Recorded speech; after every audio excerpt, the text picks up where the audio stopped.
go on Oh, streaming. Sure. We As are soon as live-ish. Jeff joins, we are a go.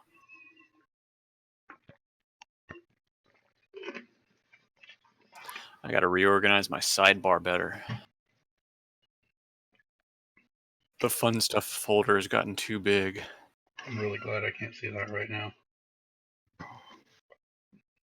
Oh, it looks like we have a more organized player section though, with the sidekicks and the player characters. Yeah. And NPCs? Dabble is an NPC, he's not an old party member. Tisk. Oh, technically he is. So let's move him down.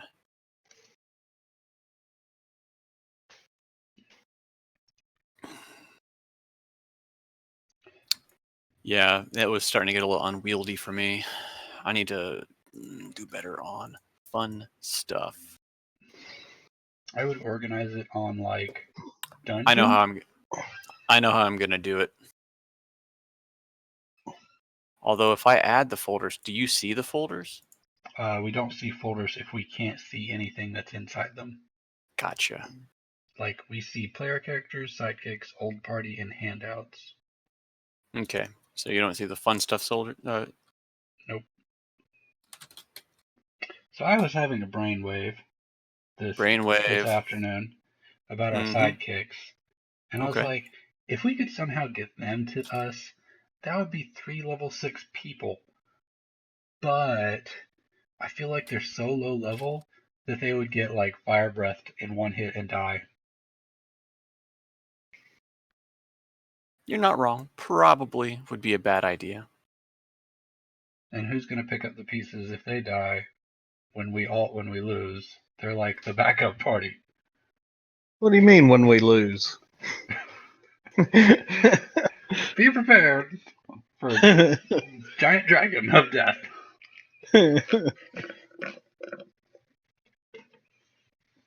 Let's talk about how we're going to convince Scott to let us cast that Soul Shatter spell. Yeah, I'd like to hear this. Brett. Are you talking to me? I'm sorry. You are the one that can cast the spell. No, my dog distracted me. Can he cast the spell? Can you cast a 9th level spell, Murphy? He claims he can, but he's a known liar. My dog only knows how to fart and have bad breath. Yeah. So, well, Hafen, Hafen spent some time as a hired assassin. Okay. And the guild that Hafen joined on the before he did his first job, when they did an initiation, they gave him a tattoo that they had claimed that they gave him a kind of a get out of jail kind of card spell into his tattoo. They said, if you get in trouble, just use your tattoo. It's in case of emergency break glass type scenario, something big will happen. And so Hafen went out and he was out fighting he was out on his first mission, and he got into kind of a pinch, and for whatever reason he freaked out because he wasn't really used to the job yet, and he hit the tattoo, and it turns out it was all just a joke. They never really imbued the tattoo with anything. He was supposed to just figure out how to do the job on his own. So he's had this tattoo here that has been symbolic of having an out, but it's never actually had anything associated with it. So he's wondering if there isn't a way to associate that spell with that tattoo so it finally serves its purpose. Okay. Now with something like that, to imbue the tattoo, I imagine that since the spell is currently out of your range, there would have to be a sacrifice of some sort. And that doesn't count as what the spell does to you if you cast it. Anybody volunteer to be sacrificed for my tattoo? I have a thought. This is, you say sacrifice, and I have an item that is called the Dagger of Sacrifice. Mm-hmm. And I'm curious what we could. Okay, so from what I understand about this dagger, it kills you the instant you use it, but Mm-hmm.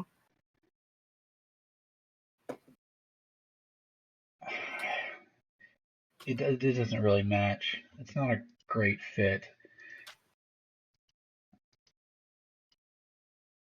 I mean, what would you use it on? What would you do? I'm curious if we could build up enough magic over time,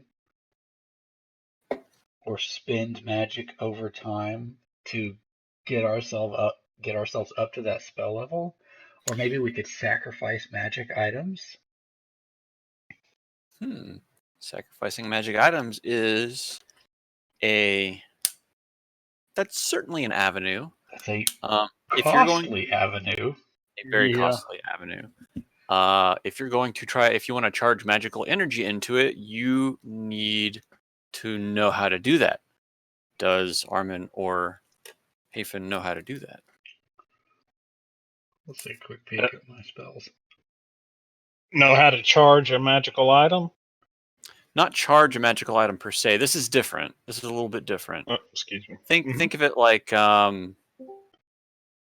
so you have the Stone of Reserve, which is already an imbued magical item, and you're just accessing something that's already been imbued.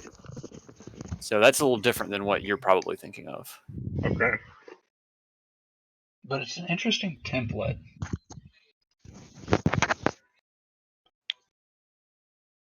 Like if we could funnel the spell into an item like that. So if you would funnel the magic into the Dagger of Sacrifice, one would think you would also have to use the Dagger of Sacrifice to activate. I'm thinking less about the dagger and about the spell itself. I see. Okay. If we could figure out a way to expand the volume that stone can hold, is it the Ion Stone? Yeah, the Stone of Reserve. The Stone of Reserve. So yeah, currently it can only hold a third level spell. So you have to basically triple it. And that's already a rare magic item. Yeah. So I think if we did this, it would be a very special circumstance where we focused magic power into the stone so that it would only be able to cast this one spell. We wouldn't want to make it a 9th level spell holder. It would be this stone can be powered up to cast this spell and only this spell at great cost. At great cost, and you also potentially you'll destroy the item if you cast the spell, since you've overcharged it. And if it backfires, it can also hurt the caster a whole lot more because you're way underleveled for what you're trying to do. So I would think it is a very high risk for potentially low reward, depending on what you do with the spell. Well, if we enter the dragon's lair and cast the spell on him, it would instantly instantly separate him from his soul, right? Well, if the dragon has a very sturdy body, it may not work. Fair. So if he has any resistances, functionally speaking, to this type of magic. Yeah. So then maybe we could make that the next thing that we're looking for is some kind of something that could weaken the dragon so we could use the spell on it. Because otherwise, what's the point of the spell if the dragon's just going to resist it? Now, here's an idea. The risk reward there is not really like if it potentially could backfire and cause great damage to the user, so then it doesn't seem like a very appealing option for killing the dragon if it can resist it. Well, it does. Here's the thing: it doesn't kill the dragon. Separates the soul. Living. Yeah. Right. So we could potentially have a dragon cohort when Serena inhabits the body of the dragon. Serena is on the other side of the continent. Well, we're working on that. We are not. We have not done anything to work on that. We have literally not mentioned this at all before now. All right. Well, I guess since Jeff is here, we'll just go ahead and get started. So last time, you worked your way up to the remains of Castle of Omvor and the Lonely Moor. You worked your way into his basement, killed a bunch of creatures that had been inhabiting it, and gained some interesting new things. Yolanda got her feather staff, and Hafen got a very powerful but high-risk spell to cast.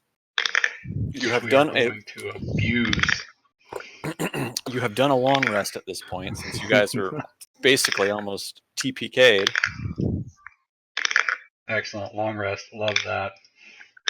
Let me reset everything. Another question with the spell. What did we end up determining that the way that he can cast it is, or that you can cast it, Brett? Well, that's what we were talking about when you joined in. I was brainstorming on my way home, and I was thinking that. What did you guys determine? We have not made a determination one way or another yet. Well, go ahead and tell them what you guys kind of talked about with the tattoo and everything. Okay. Hafen has a tattoo that when he joined the Assassins Guild long ago, they told him that the tattoo, that they had imbued the tattoo with kind of a break glass in case of emergency type scenario. Mm-hmm. And Hafen, on his first job, found himself in a pickle and went to use the tattoo, and it turns out it was just a practical joke they were playing on him. The tattoo didn't do anything. So it nearly got him killed. Yeah, but now he's got this tattoo, and he figures, why not have it actually do the thing that it was supposed to do in the first place and give me this ridiculous spell. I have a thought. This tattoo, is it on his arm? Yes. It's on his shoulder. Okay, what if from a do as little damage to your whole self as possible, we found a way to imbue your tattoo with the spell so that if you fail to cast it, the worst that could happen is you lose your arm.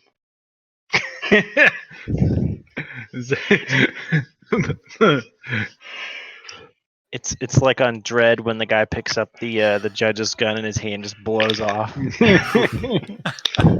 He goes to cast it, and the magic kind of goes from the tattoo, and instead of coming out of his hand, his arm just explodes. Awesome. Fail. Ow. I feel like there's some pop culture reference other than that could like explain this away. But I mean, if you need your arm, maybe not. It's like in Blade when the vampire picks up the sword and he hears the ticking noise, and all of a sudden it expands and his arm blows off. Oh, that's right.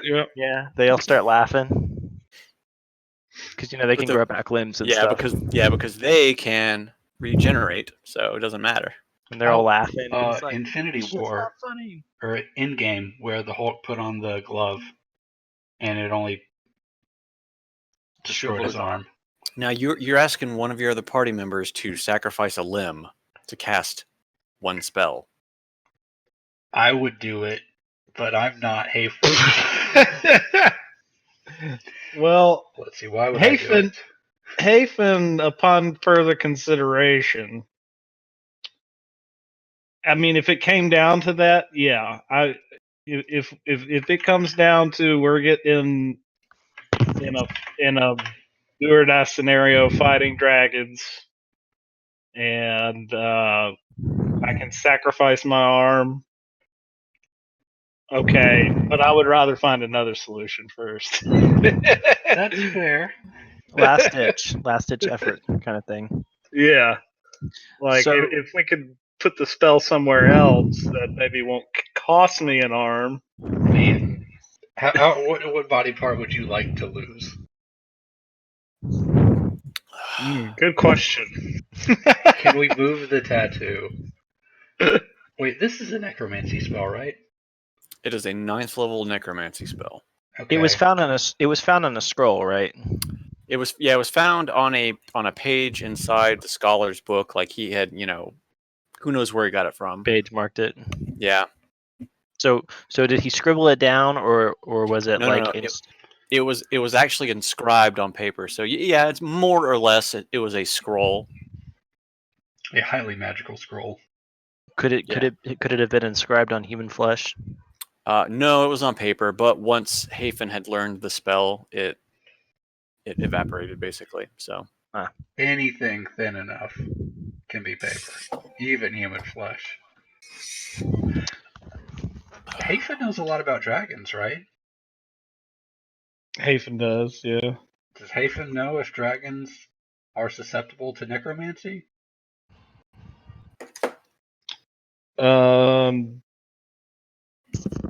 don't know if Hafen knows that. I think he does. one would assume, right? Yeah. You've done your research. Yeah, 100% susceptible, right? I mean, you're not like the foremost knowledge on dragons in the world, but you know a fair amount of stuff. It's definitely something that would have come up in my. So are they susceptible? Are they resilient to? Oops. I believe they are susceptible to. I think there are like. Hopefully they don't have an outright immunity to it. They don't. I don't think they do. The only creatures that would be mostly really any kind of undead. Yeah, magic still affects dragons. They just being highly magical creatures themselves. They are. So I will just say that sure they may be susceptible to it, but as Jeff said, their resilience is insanely high compared to basically everything else. And you're dealing with an ancient dragon, which these guys are about 1,000 years old. They've been around the block. So. Yeah. So maybe it's not that they are susceptible to, or they're not resilient to necromancy. They're resilient to probably all magic. Right. Which is why we would need some way to overcome that if we were going to try and use that spell. And then, depending on the type of dragon, they are immune to specific things. And blue is like thunder and lightning, I think. Yeah. How susceptible are they on the inside of their body? That's a good question. I guess you would have to get inside to find out. Like if I sneezed on one of them, would it die of a cold eventually? I'm thinking more about putting it in its belly. Oh.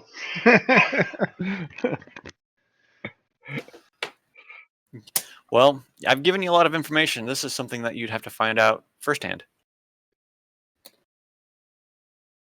Okay. You can teleport short distances, right, Brett? If he has Dimension Door. I have Dimension Door, yes. Could you teleport inside its tummy? He has to know where he's going. Well, he could look. So the way Dimension Door works is it's up to 500 feet, right? And you could be like, you could know where you're going in an area if you know the, hey, 50 feet that way behind a wall. If there's a passage, you could be like, hey, I'm going to move 50 feet to the east, and you would teleport there. But if you don't, and you go, I want to move 50 feet to the east, and it's solid wall, you'll take damage, and you'll just pop out next to the wall. So running into the wall. So now, since we're talking about teleporting inside of dragons, it's not like Pinocchio where there's just a giant cavern inside of the whale. Yeah. What do you mean? Why? Why do you have to say this, Jeff? That could have been exactly how it is. That's how I was picturing it. The dragon's basically hollow on the inside. Yeah. Actually, Jeff, you're not the expert on these dragons. Hafen is. Hafen, I was going to build a campfire in there and, right? Have a cookout, tell some scary stories inside there for a little while. Roast some hollows. Sir Eastabal's wisdom is going to make him question that logic. So he may not be an expert, but by God, he's going to do a little bit of research. He's going to pull out the magic Google before we go and teleport inside of a dragon. The magic Google. Yeah. He's going to pull out a Sheikah slate.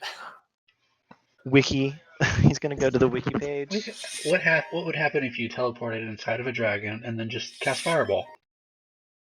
Well, you can't. So if you tried to teleport inside a dragon and it didn't work, you'd pop out before you could cast the fireball. but if it worked, but you don't know if it's going to work. Well, I don't know a lot of things. So I make a lot of assumptions in this bad way. Are you willing to take the risk? I really wish that Armin was the person that had all these special abilities to get inside the dragon. I'm willing to sacrifice him. I posted his reasoning behind why he would do it in chat.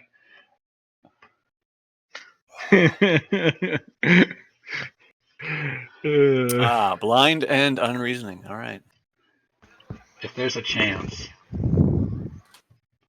But you don't hate dragons like Hafen does. You know what? We probably need to involve the rest of our group in a decision so poorly thought out. Like Davril and Ataz and Smokeen and Vapeen will be around shortly. So maybe we should try to escape first. Escape what? We're in the middle of a dungeon. That we've mostly cleared out. The undead rise again. Oh, I guess that's true. Also, knowing that we took a long rest, I would like to talk to the undead here. The undead what? Armvar. Oh, okay. Oh yeah, we can do that. Maybe we could do go in league with. I did research on that whole thing, Scott. On what? You read up on Armvar? Armvar and the crown.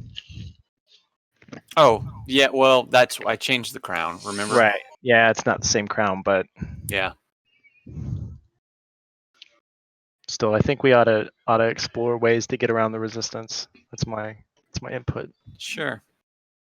So did we sleep? Was it a long rest? Yeah, it was a long rest. Sweet. Okay. Dragons eat people, right? They sure do. We need a necromancer to raise undead skeletons inside of a dragon. That is a creative approach. I don't see why it wouldn't work. That would be spectacular to see. Like some 28 days later zombies. Just pouring out of a dragon. I mean, why would it not work? We would have to be inside to cast it, I think. We would have to be inside to cast it, and the bones would have to be not digested fully, and it would have to be like a whale or Pinocchio whale situation. Yeah, the hollow dragon theory, which we've established as canon. I mean, yes, it's canon now. Hafen's the expert. What he says goes. How did Ataz get here all of a sudden? Sorry, I was reassigning a token. I wanted to make sure it stuck. So we should go talk to the necromancer while we're here. You mean the rotting corpse in the other room? Yes. Do you know what you're gonna? You should go talk to that thing. Think about what you're gonna say. I've got 5 questions. He doesn't even have to answer them truthfully. That's true.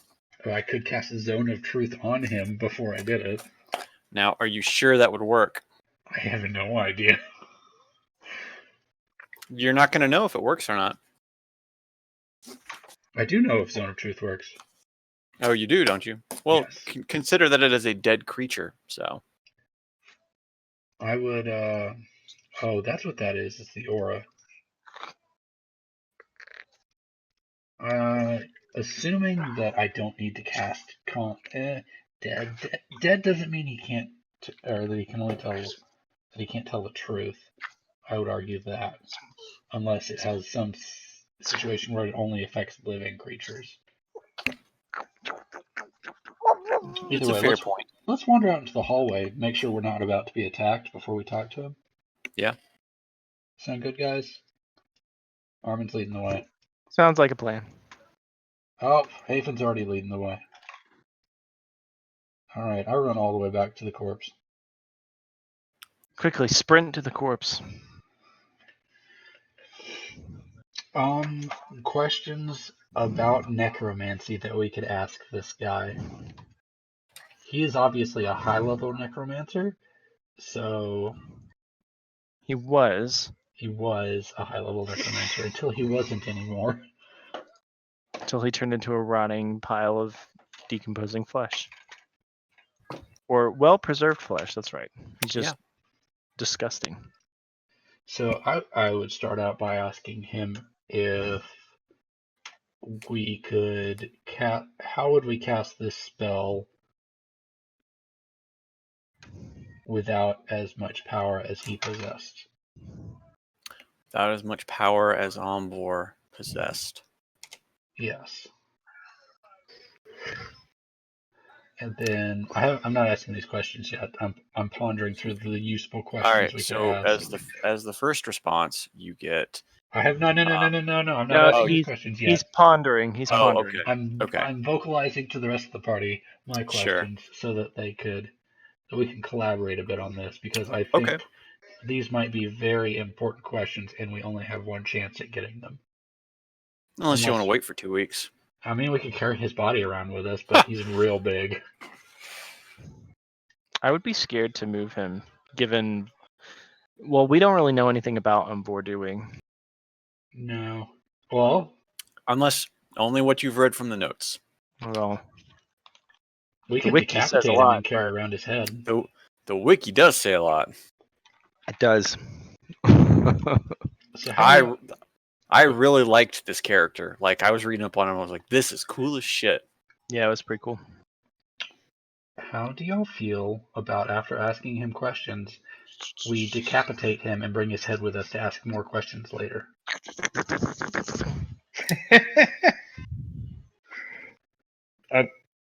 I think that's an excellent idea. Do we have I'm not going to say no. I mean, this is a necromancer's lair. I'm sure that there's some formaldehyde or something around. We could, like, put it in a jar, head in a jar. Oh, yes. Futurama style. I love this idea. Are you sure it'll work? No. That's not stopped me yet.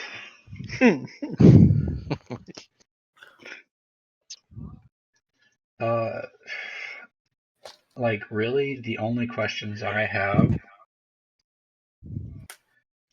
involve casting that spell at a lower level and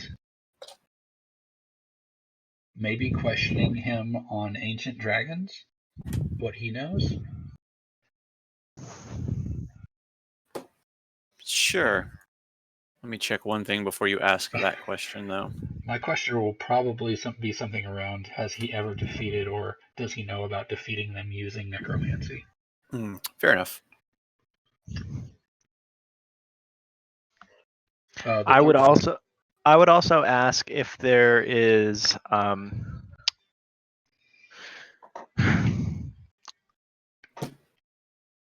I would ask him if he has any allegiance to the dragons in any way, shape, or form, and if he had any advice on where we could find more magical items that could help to kill a dragon of such power.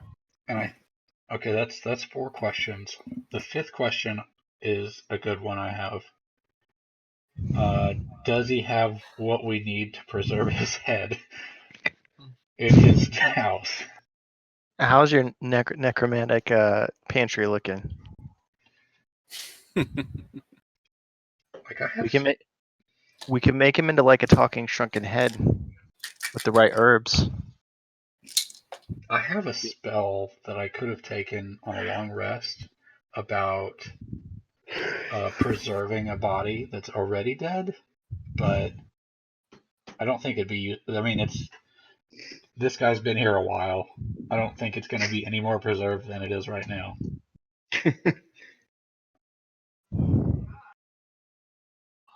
Okay, should we start off with the dragons question? The allegiance one? Or maybe we'll appeal to him with the necromancy question. All right. Yeah, just let me know. I go and I lay my hand on his bloated corpse. bloated toe. He's gross. Bloated toe. And I cast Speak with the Dead. Okay. I mumble an incoherent spell of necromancy. All of the torches in the room go black. The flames turn black. Yes, absolutely that. And it's not because I cast the spell. Right. It's because Armvor is here. And I asked him, oh great Lich, how can we cast your spell being the weak creatures we are? All of the candlelight in the room dims upon you casting the spell. You feel a sense of dread fill the room. And as you ask your question, you hear a cacophonous laughter fill the chamber. It's the voice of Omvor, but his body does not move. And he says, puny humanoids, you cannot comprehend the extent of my spells.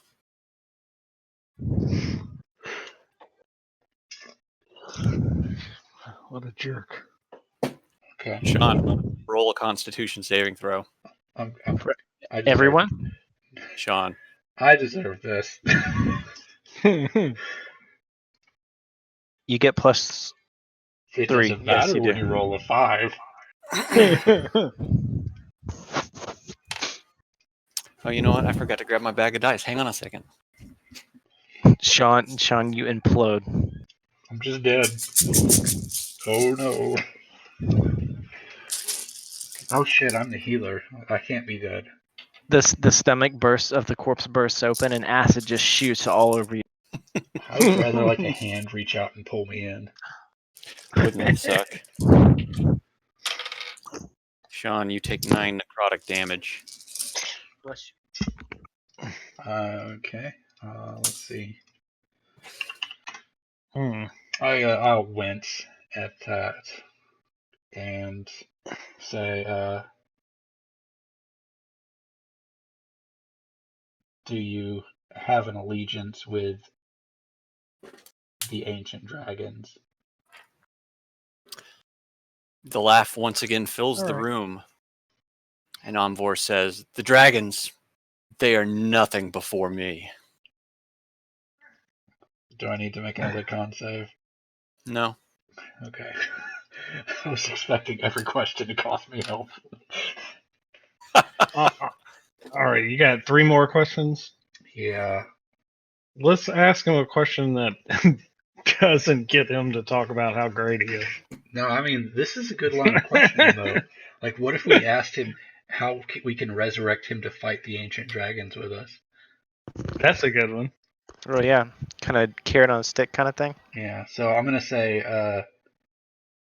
a great lich, the ancient dragons are taking over everywhere, your domain included. How can we res you to take back what is yours? He replies with, I have but left that plane of existence. I care not for it anymore. You feel a wave pulse through the room. Everybody make a con save.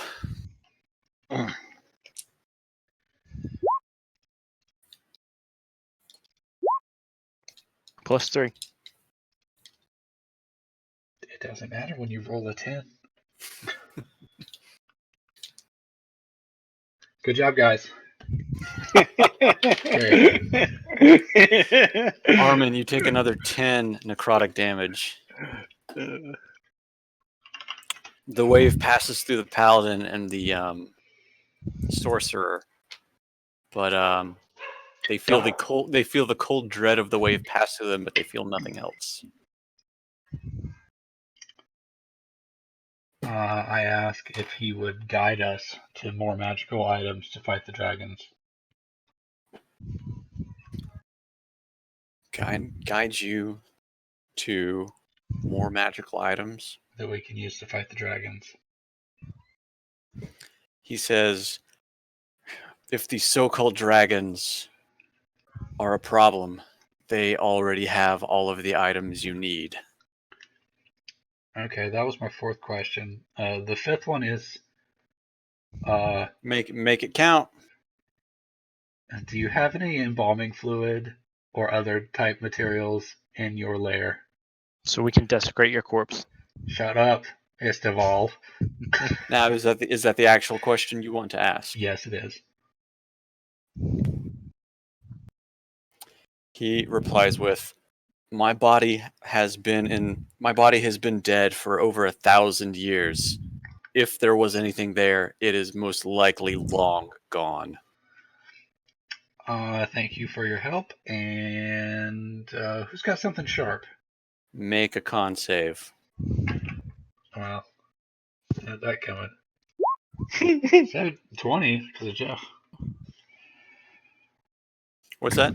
It's a 20 because of Jeff. All right. You feel a cold surge of despair wash through you, but you feel nothing else. I vomit. All over the corpse. I take my longsword and I hack off his head. I want to do it in one cool motion, but I'll roll my dice to find out if you'd like. Excellent. Give me a strength on that swipe. We're gonna find out how thick his neck is. Mm-hmm. 22? 22. You run your sword through his neck. It goes through clean like butter, but as you do it, the head rolls off the body. The body just kind of unfolds as everything just pours out the top of the neck. It's like a sausage. Filling the room with poisonous gas. That the head hits the ground and just kind of deflates into mush. Oh, Is there a skull there at least? Like he just said, his body's been sitting there for 1,000 years. are there any teeth? You can do a lot with teeth. No, not with his teeth. So he's like a pile of sludge on the ground. Basically. To make sure that I have appeased my god and let her know that this was all a ruse to get information, I pull down my pants and I piss on his remains. That seems like something. He's an undead fuck. I give no fucks about him. We're just gonna start tossing all of the garbage that we have into the body. And unless I need to make another con save, and I'll totally do it because it's worth it. No, I think we're good to go. No. You basically pulled him back into the material plane, and he was basically stroking the material plane as you were talking to him. That's why. Okay. So, congratulations. You didn't have a lich kill you from across the ethereal planes. I mean, you win some, you lose some. Yeah. A critical fail could have been really bad, I suppose. And you were really close twice.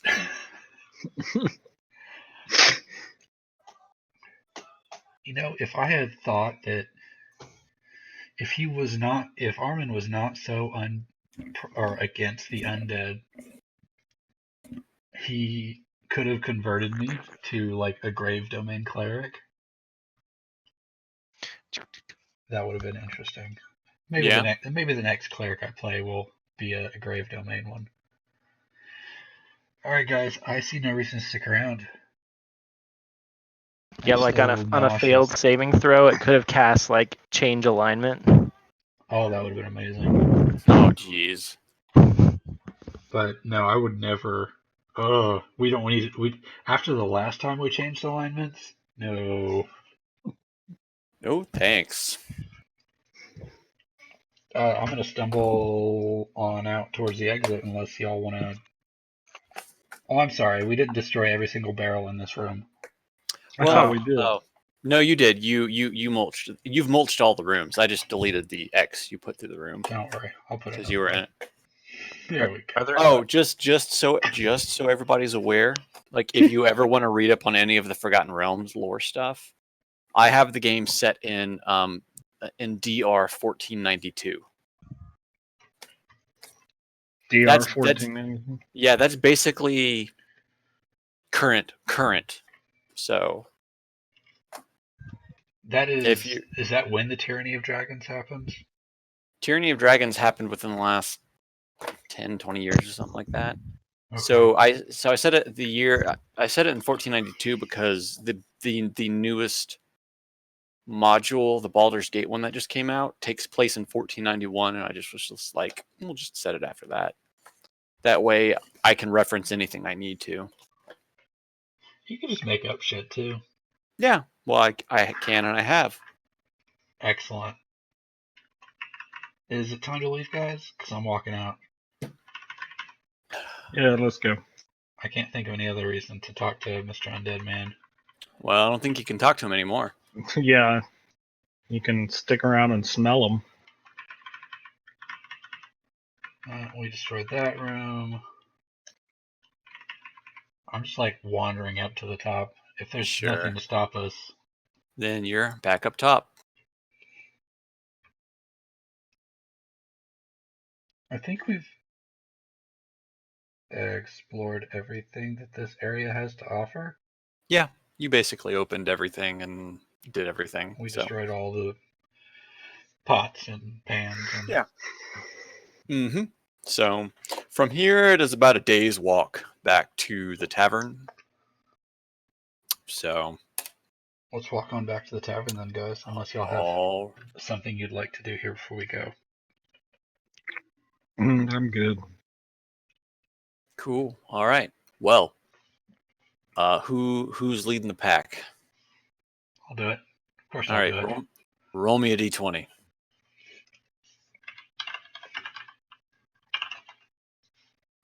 You successfully make it back to the tavern with little to no effort. Darn.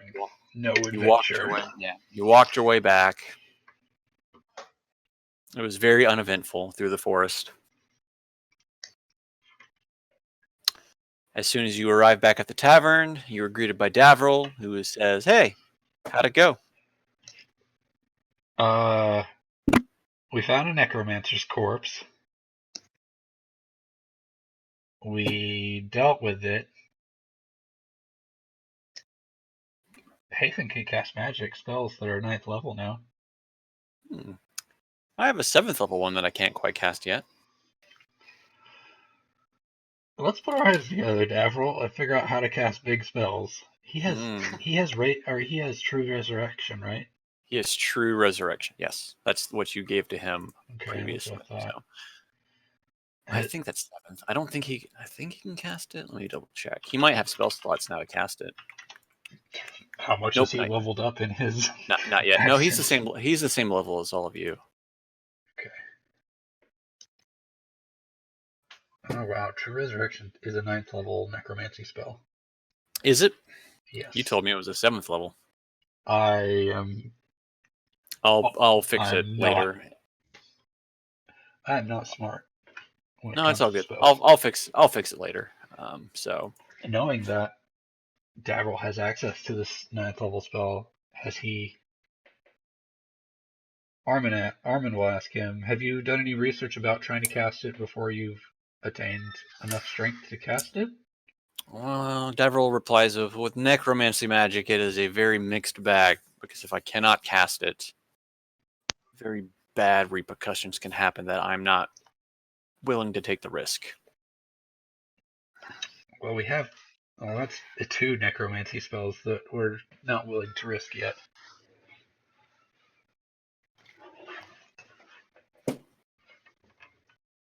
Huh. Do we have any idea how far out? Why am I asking? I'm gonna ping Vapine and ask him, hey, how far out are y'all? All right, so when we talked about it last session or the session before, did we say how far out they were? Yeah, I believe I believe we said a few days. Yes. So so basically, it's been 2.5 days since you have left Davril at the tavern. Right. So Vapine and Smoking, they're arriving about now. That's about a good time. It's a convenient time. So not convenient. I send this text message, and then he walks in the door. It's like, I don't know if is there a token. There's not a token for vaping. I was literally Googling one right now. Sure, go ahead and do that real quick. Let's see, Haughty Elf. That's what I'm going to look up. There is smoking. Figure that out. I'll be right back in about 20 seconds, 30 seconds.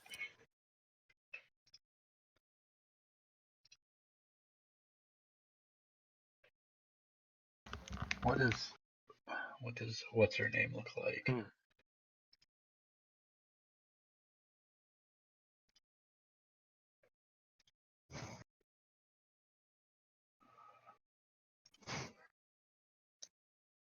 Save image as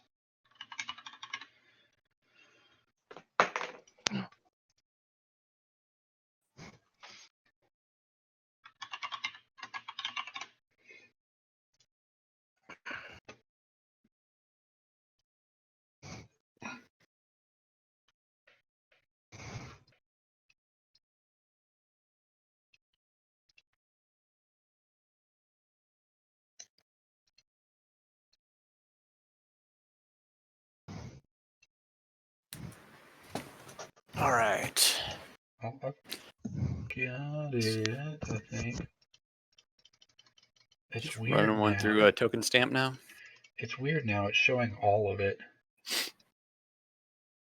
Let me download it and see what it looks like. Sure. Yeah, it's not cutting it. Border opacity.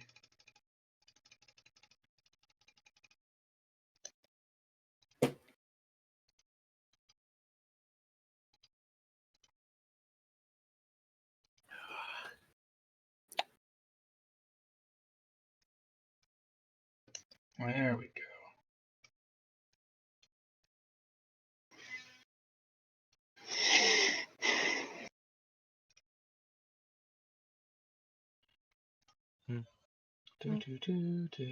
I'm almost done.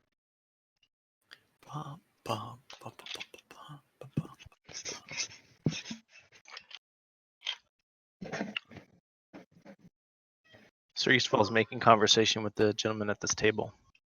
Sure. While he waits. He's got a head now. What would you like to say? No, just small talk. Charge him money for small talk.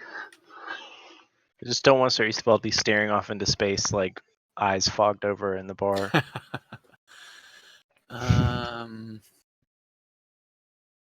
Vaping, yeah. All right, so vaping and smoking, meander into the bar. Armin will hear the door open, look over, see smoking, yell smoking, and then run and tackle Hugger. All right. Does he squeal in delight? He does. Squeals in delight. Old party members have been reunited. We will save. I think we should save reunion chat for when D is here.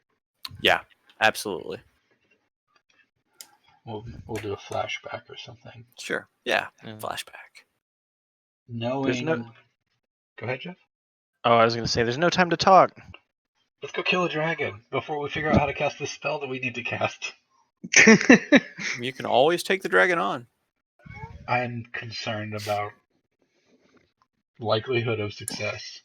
Sure. With something so big and so old. So, as you're basically telling Smokey and Vaping, blah, blah, blah, blah, blah. This is what we've done. This is what we're going to do. The innkeeper overhears, and she makes a suggestion of, oh, are you heading out into the desert? Yes, we are, I think. Our ranger would know better than I would. Right. Who's our ranger? Smoking? Smoking. Okay, sure. Well, basically, the innkeeper relays that, it's about a half day's walk east of here down the path. If you leave the tavern and take a left, it's a pretty straight path. You'll cross over 2 bridges before you hit the desert proper. You'll notice as you cross the bridges that you're getting to the desert, because it'll change from a forest scene into a more deserty. So we'll enter a new map. Yeah, you'll enter a new map. Notice a subtle shift in the landscape. Right.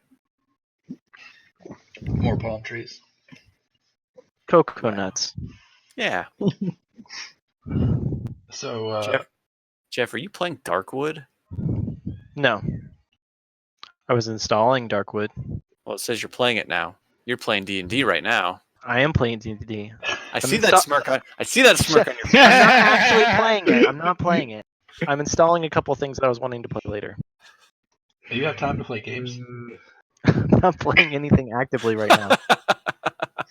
All right, so the innkeeper has basically told you how to get to the desert from here.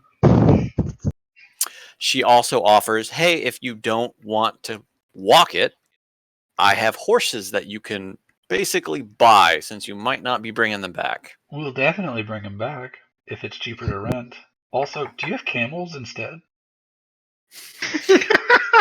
No camels, only horses.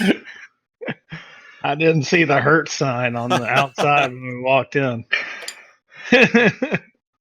Okay, well, if you don't have camels, I'm less interested. Unless the horses are cheaper. The horses are 50 gold pieces a day. But they're not camels. I'd pay 50 for camels. How much are they outright? If you want a horse outright, it's 500 gold pieces. We're only going to be gone a day.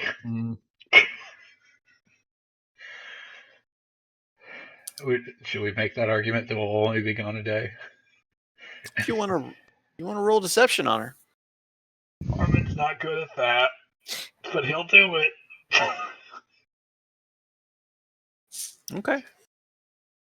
Roll me that deception. What about a group discount? Group discount. How many of you are there? There's 10, I think, in our party. 10. So you've got the party of 4. You've got Davril, which makes 5. Smokeen and Vapine, which makes 7. Who's the other 3? I see 3 NPCs. We should get. Actually, I'm sorry. I was counting the bartender and the 2 customers. So you have 7. So you have 7 people. Yeah. So if you want to roll charisma, you can attempt to get a discount on your rentals and make it convincing. I really wish we had camels instead. I could summon a camel. We only need 6 horses or 6 steeds. Hafen gives her a devilish smile and a charming smirk and says, "How about a party group discount?"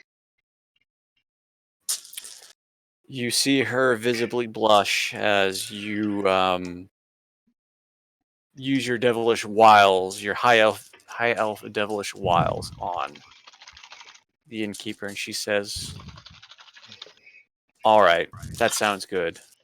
I'll do about 50% of the price, 25 gold pieces a day." How many days do you think we'll be gone, guys? Just the one?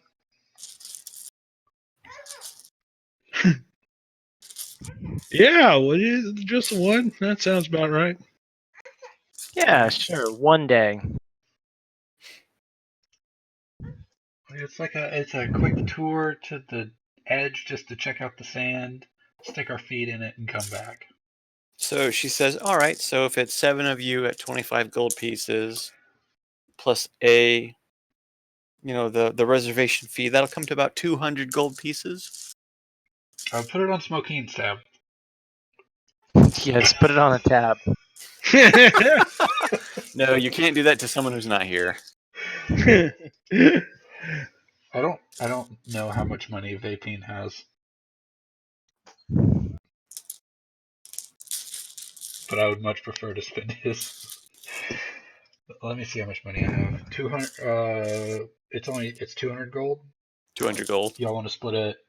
If we split it 4 ways, then D 4 can ways. chip If in you want to do it 4 ways, yeah, 50. So Let's do that. That's fine. Okay. all right.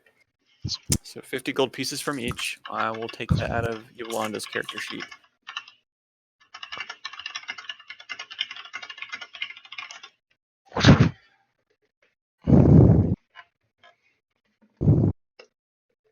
guess I need to adjust mine too. She can afford it.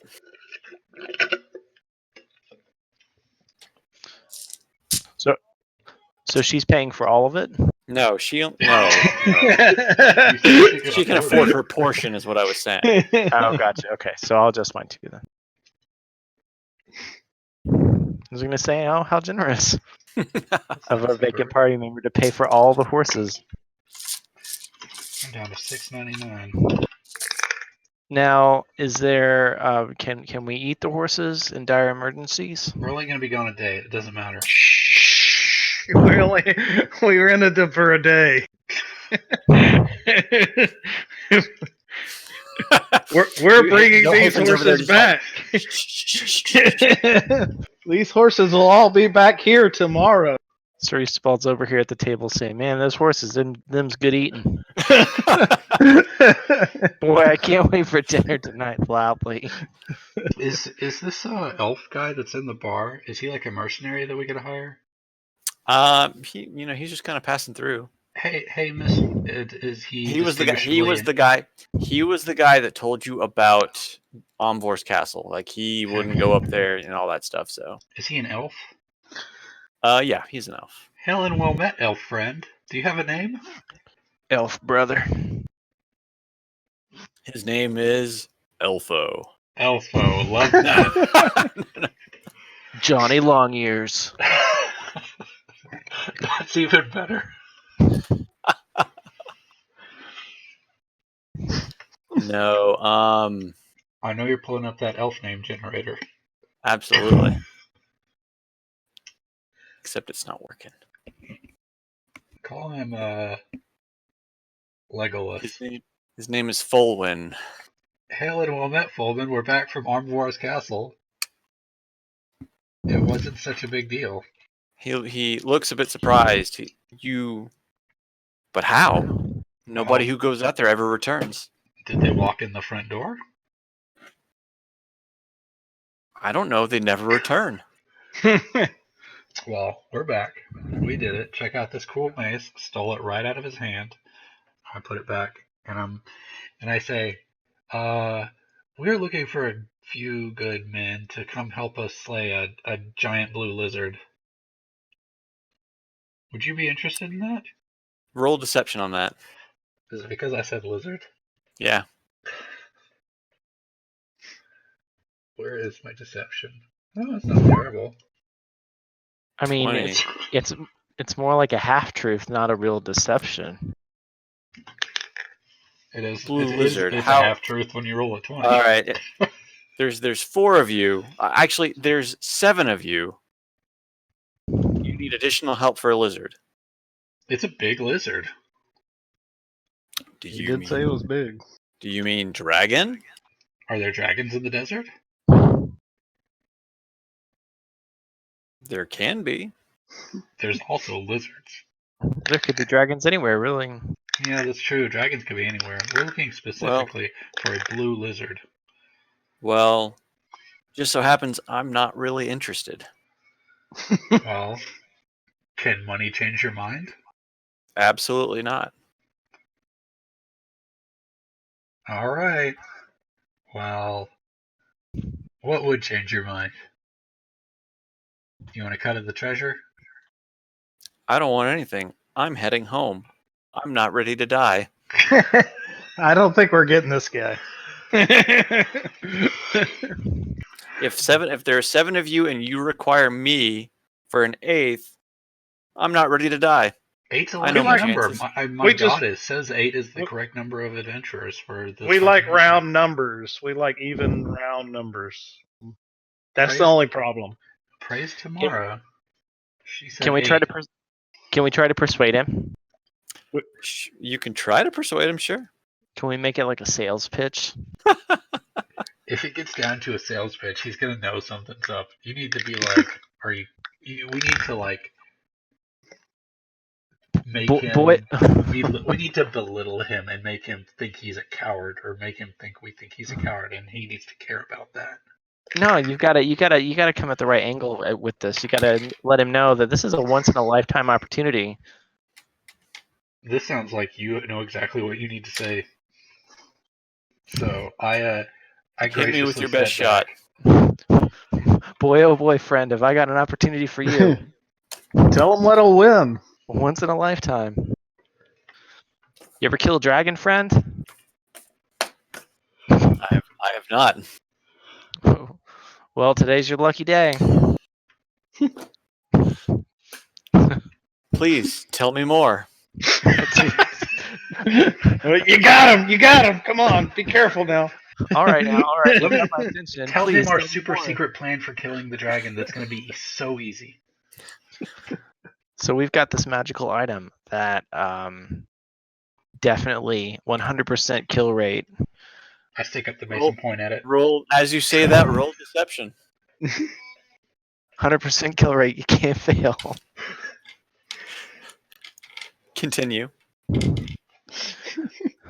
Yeah, it's a spell that we found in the tower. What was his name? Amvor? Omvor, yeah. Of Amvor. And boy, oh boy, it's a real doozy. Level 9 spell. I don't know if you're aware of level 9 spells, but they're the real deal. He asks, "Can you cast it? Oh, yeah. Can you prove it?" I mean, it's doing great damage. Yeah, it's kind of a one-shot deal, but it definitely 100% works. Every time you say that, you have to roll deception. 100% works. You'd be a fool not to come along. He leans in, but he's still very skeptical. You'd be a fool not to come along on this adventure. Once in a lifetime opportunity. We'll give you a split of the dragon's treasure, even. How much of a split? Well, there's 10 of us currently, right? Is that what we said? 7. Well, we have 2 more meeting us there. Okay. So 9. Who else is meeting you there? No one. Okay. You just said that to him. Yes. Okay. It's an ancient dragon, so you would get a 10th of its treasure. The moment you say it's an ancient dragon, he's just like, I am not interested. No, thank you. What? He's an ancient dragon. You should be able to run circles around him. I am not ready to die. You seem like a young man. You seem like a strapping young pup. You look like you could take a dragon. He is turned away from you. He's not interested anymore. Well, we could tie him up and drag him.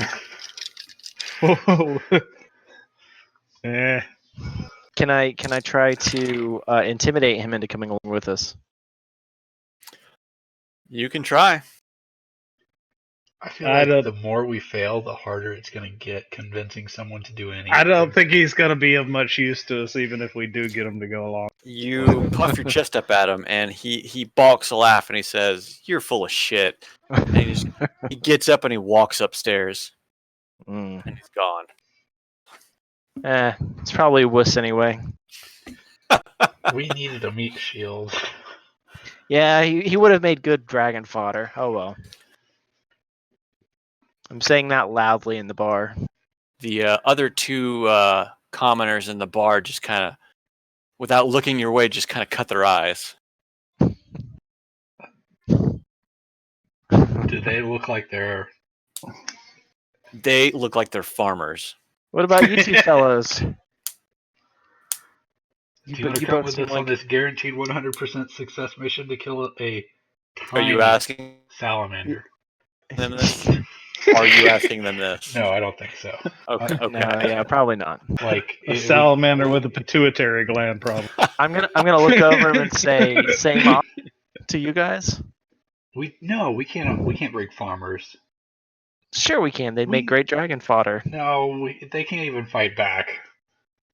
They could be the distractions. We would be sending them to their death. If he was the other guy seemed like a worthy adventurer, these guys can barely hold up pitchforks. Basically. All right. How strong does the barmaid look? Is she a former adventurer? She looks like a waif.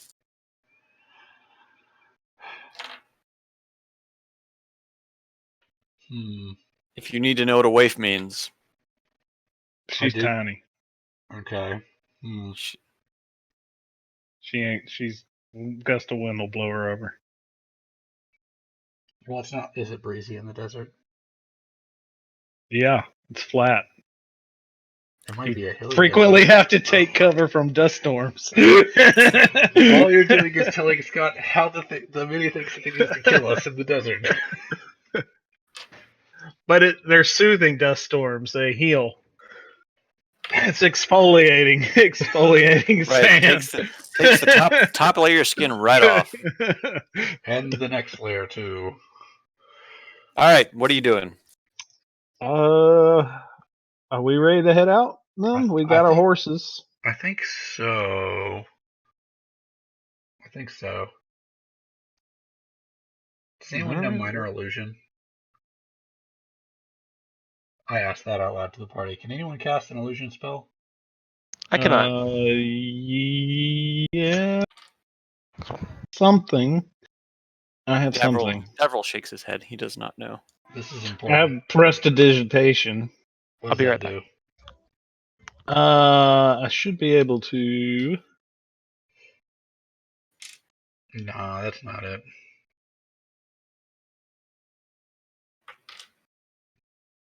I can make an odd odor. You can make an odd odor. Only magically. Okay. I was really hoping I could get someone to illusion my horse into a camel. I think using our ranger, we need to get into the desert and start hunting this dragon lair. Sure. But I think we'd go as far as like the edge of the forest and start like looking for signs of travelers. Okay. All right. So you guys are going to leave and continue on? I think so. All right. Well, okay. Do we need specific supplies for desert stuff? One would think. I feel like that was discussed. Hey, barmaid, do you have any provisions specifically for desert adventures? Absolutely. What are you looking for? Recommendations. We are not normally adventuring in the desert. I would love for a personal touch on what you think we will need out there. Absolutely. You will need plenty of water. You will need cover and shade, something so that the wind doesn't buffet at you and you basically get skin stripped away. It looks Protect yourself from the sun. It looks like a lot of us probably have cloaks already. That would probably serve as a sun protection. She has base. You're breaking up, Scott. And your face isn't moving anymore. No, there he came back for a second. You guys there? I think I stroked out. Yeah, you definitely had a stroke. What'd you hear last from me? She has a few simple healing potions for sale, but she only has about 5 of them, and they're about 25 gold pieces a pop. That's kind of pricey for what we need. What about a cloak? Armin doesn't have a cloak for this kind of thing. Sure. Just a couple gold pieces for a good woolen cloak that would protect you. Okay. I have a feeling that the elves probably all have one already. Yeah. Hey, I would imagine that all of the arcane casters have them. So everybody else would probably need them. It looks like Yolanda's got one in her picture of herself. Yeah, she does. So Isterval probably needs one. So about 10 gold pieces, and everybody should be covered for cloaks. Okay. Jeff is going to pay for half of that since he needs one. Yeah. So I'm down to 694. And I'll take 5 out of his character sheet. So. Water. I can create water. You can create water? All right. Yeah. So I don't have that spell ready though. Okay. So water's cheap. Water's cheap though. Yeah, but I don't want to carry it either. Fair. I'm looking at create food and water, find out what kind of spell it is. 3rd level conjuration.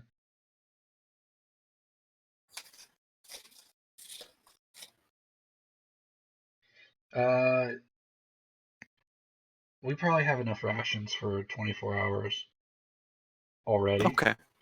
Sure. But during our next long rest, I will prepare create food and water so that we don't have to worry about that ever again. Okay. And being that we're in the desert, I will trade out water walk. That's probably a good idea. And it says you create 45 pounds of food and 30 gallons of water on the ground or in containers within range, enough to sustain up to 15 humanoids or 5 horses for 24 hours. There you go. All right. The food is bland but nourishing and spoils if uneaten. The water is clean and doesn't go bad. We need containers. She has a couple of, like skin flasks, basically. I feel like we probably have skin flasks. We need like leather flasks. We need buckets to do refills. Does she have any buckets? We need a 45-gallon bucket. I mean, there's a couple of barrels outside. You could probably. Oh, 30 gallons. We only need 1 barrel. Yeah, if you want to take an empty barrel, 10 gold pieces. Okay, we got 8 steeds, right? 1 for every party member, so yes. And then Jeff doesn't need one, so the other one can carry the barrel. Sure. Okay. So yeah, I'll pay $10 for a barrel. That puts me down to 684.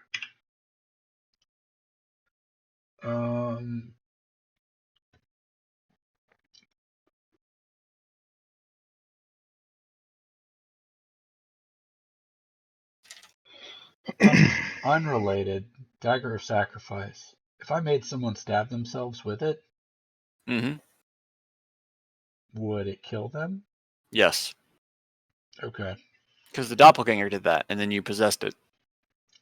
Yes. Well, he didn't. He did it himself? Yes. I would like to force someone to do it with their own hand. You can't. They have to be willing.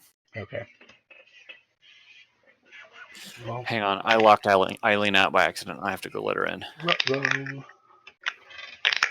So here's my grand plan, Brett. We charm the dragon so that he wants to kill, or so that he'll do anything we say. And I hand him the dagger of sacrifice and tell him to stab himself. You would have to lay down one heck of a charm. I don't think I can. I don't think I have a spell that does that. Maybe we could stock up on hallucinogenics and feed it to the dragon and convince it. That's an idea.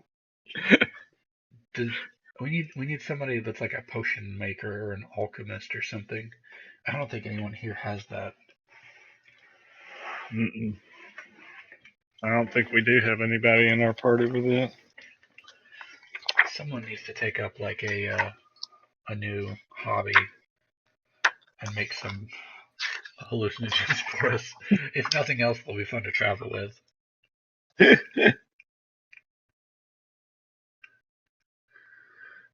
Maybe Istival knows something. Are you still with us, Jeff? I am. I was just starving. I had to go get some. Sorry. Do you have a charm spell? Do I have a charm spell? I actually do. Do you think it'll work on a dragon? No. It only works on humanoids. Our dragons, they're draconic, right? Or they're definitely not humanoids. Okay, that was one of my ideas. Like, we're in this inn. We're as close to civilization as we're going to get. If we need supplies to do this weird magic thing we're going to do, then now's the time to get them. True. So So how can we cast this Soul Shatter spell? We just need something that's clever. How about some fodder races that we can use to power the spell? We get like a couple kobolds or some rabbits or something. You want to kill innocent beings in order to power the spell. All right. Wait, what now? Kobolds are innocent. Istival wants to slaughter the innocent. I was saying we could use some of the lesser races to power the spell. Like a goblin or a kobold. The way you say lesser racist makes me think Sir Istival is racist. Yeah, this is some weird agenda. I'm not sure I want to be in your party anymore.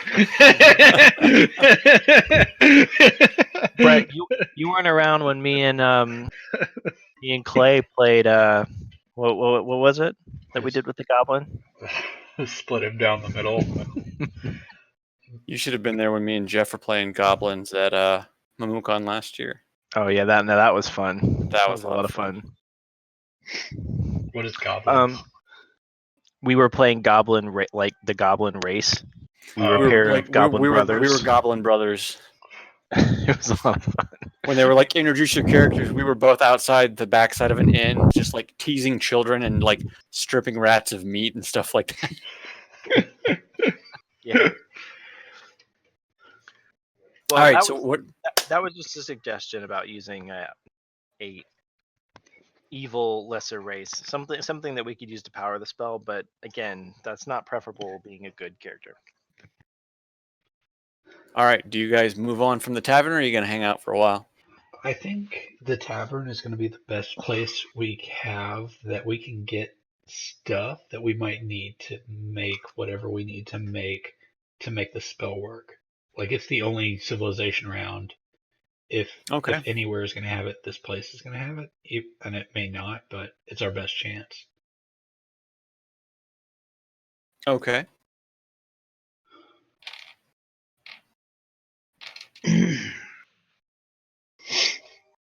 Satyr pipes are magical, right? It's a magical item, sure. You may not know how to use it, though. Okay. Could we remove the magic from it? Fisser? You've gone blurry and stuff. Okay, try to talk now. How about now? Yeah, you good. See, this is what I was on the live chat with AT&T for like 2 hours with yesterday. It was bullshit like this. Do you know an artificer? Do you know someone who can remove magic from items and imbue them into other things? We know a magic person that we can get to sometime once. We know the magic shop man. Yeah, that's true. He offered to do it when we were there, when we didn't have any. I don't know if he can hear us, but I will. Armin will ponder his name very loudly. What was his name? I don't know. Okay. Well, once you remember. Elfman? He did tell it to you, so if you let those gears crank. So in the meantime, you hang around too long in the bar, something may happen. That's not a bad thing. Smoking starts a bar fight. Oh, we still have... Where's Ataz at? Oh, he's here with you. Yeah, where is Ataz? Let me drop his token. He's in one of the back rooms. Yeah. He was upstairs. He comes downstairs. What's up, guys? We have 8 people, so who is the smallest that can have a barrel on there? Let's ask Ataz. We'll bring Ataz up to speed on this problem we're trying to solve. We're trying to figure out how to. Well, we've got 3 mages, 3 elves. Everyone in the party knows a little bit of magic, except for maybe Vapine. We should be able to put our heads together and come up with a way using magic to break something down to its magical components and rebuild it. Like an artificer would be the best. option.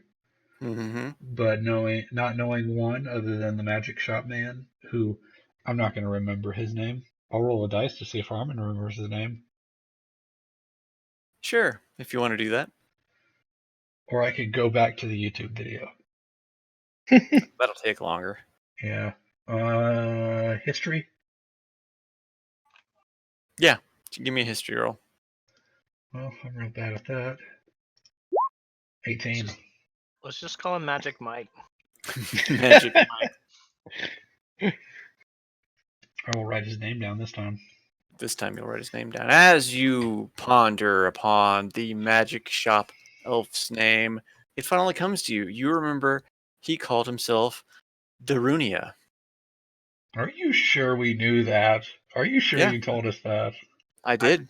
I feel like I've never heard that name before in my life. I feel like that too. How do you spell it? Darunia.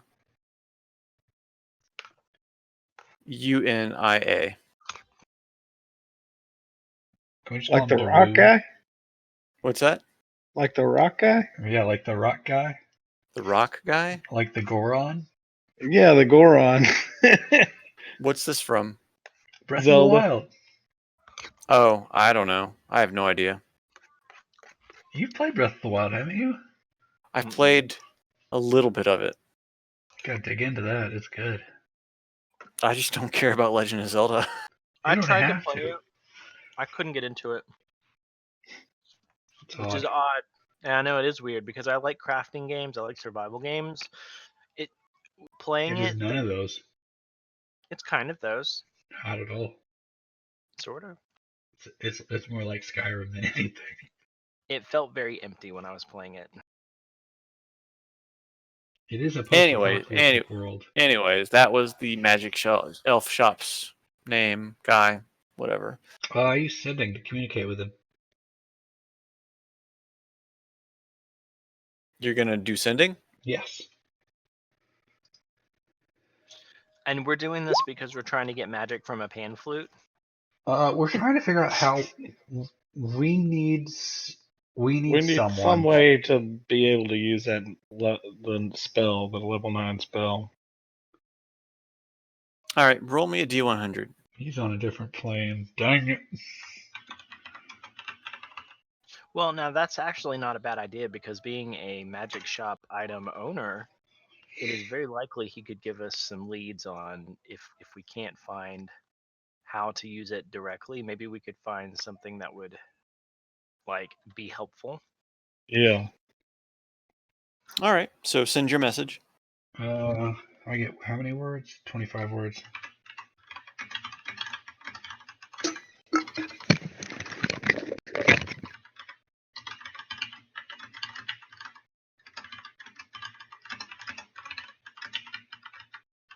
PLZ, 1, HLP. 2, 3, 4, 5, 6, 7, 8, 9, 10, 11, 12, 13. That should be enough. I only talk to Smokeen and garbled nonsense words. She gets it. If she messaged me, I would say like, new phone, who dis? So you say, "Hail and well met, friend. We are in need of your assistance. How can we visit you?" I'll go ahead and mark that spell slot.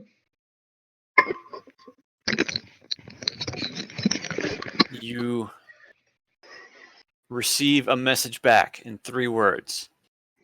Ascend the stairs. I do that. I say, hey, everyone, let's go upstairs. Let's go convince that good fellow to join us. I think we can do it. Wink, wink. We'll follow. You ascend the stairs. All As you right. ascend the stairs, you feel kind of a cold wash over you as you feel like you have entered another place. And immediately you are inside the magical shop at its front doors. This guy looks surprisingly like the guy that we found in the other. I just used his token because I Dang didn't have it. something on the ready for that. Okay, he's not the same guy then.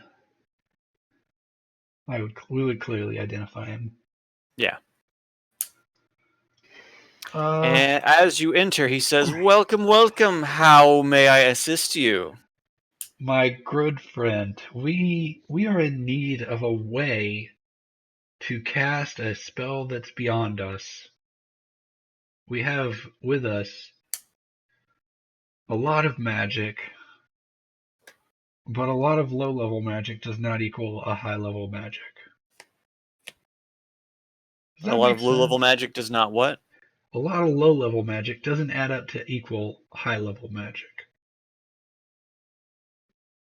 So we are in need of a tool or method or perhaps an artificer that could craft us something out of things we already have to contain a level of the highest a spell of the highest level to cast. So Darunia asks, "What are you trying to cast?" Help. Hayfen, what is your spell called? It is called Omvor Soul Shatter. Ah, a necromancy spell, he says. He looks a little, you just kind of see him look a little displeased as it. Not the best spell you would want to cast, but why would you want to cast such a high level necromancy spell? Well, that's intelligence right there. Well, that's pricey.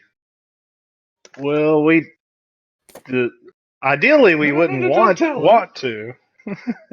Don't tell him. Our reasons are our own, unless he's willing to exchange intel for it.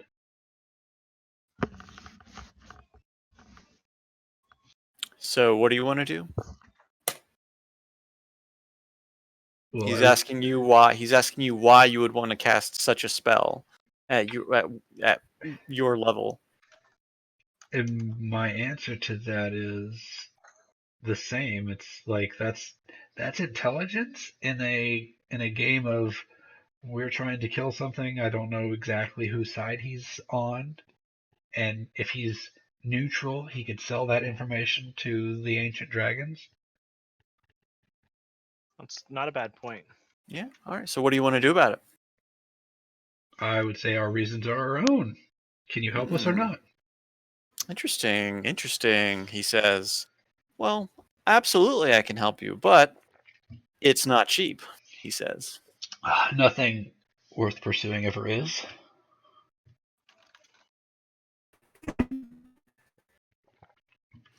I think I farted out again. Nothing worth pursuing. Oh, you're breaking up. That's fun too. Nothing worth pursuing is ever cheap. We have some things that we could trade, possibly, but let's see what our options are. Now, I am interested, he says. Perhaps I can tell you if you tell me how to cast the spell. Does it matter what kind of spell it is? Do you mean that and he's just trying to learn whatever he can, or? No, I mean, I ask him, couldn't it be any spell? Well, or any necromancy spell? I know a lot of spells, but you have my interest piqued. With such a high risk spell, it must be good. It must be. I'll be frank with you, friend. I don't know if we can trust you. And yet you call on my assistance. Well, great things require gambling. And what do you have to gamble? Well, mostly our lives. But to some, those are pretty cheap. I'm curious of where your allegiances lie. You're obviously not of this plane. So, whose interests do you serve? You're asking him straight up? Yeah. No more beating around the bush. No more beating around the bush. Like, he's got this golden dragon statue. And that could be a good thing or a bad thing. That's Right. true. He could be a dragon. I mean, that would be real bad for us. Not necessarily. He says, well, if you can't trust me, let me give you something that may help. And they breathes fire on me. And it breathes fire.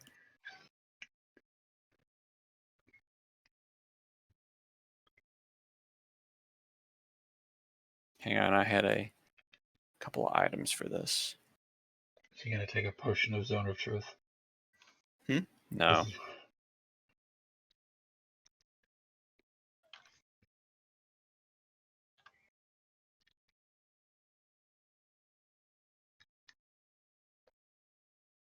And he says, here. He walks up to one of the glass stands that's holding the weapons. He opens it up and he pulls the sword out. And he hands it to the party paladin. He hands it to Cerise de Vault and he says, here, take this as a more or less mutual trust between us. They call this the Sword of Sharpness. Now, if you're ill-equipped with the information, it is a sword that when you hit with it, you maximize your weapon damage against the target. Heck yeah. So if it did 1d8, it would always do 8. Yeah. That's interesting. What kind of sword is it? It's a Sword of Sharpness. Yeah. What manner of construction is this sword? Would it be a shorter sword or a longer sword? It's a standard sword. Broadsword? Long sword. Long sword. Okay. It's a long sword of slashing damage. And you're just going to give that to us as a token of goodwill? Yes, exactly. Well, that's a really fine sword, but have you got anything that lowers elemental resistances or magic resistances? Hold on, let's take gifts before we start saying no, this gift isn't good enough, and handing it back to him. That seems incredibly rude. He's already said it. Yeah, maybe a sword that causes magic resistance to be dispelled temporarily. Armin did say those things to Sir Istval, who was being very rude.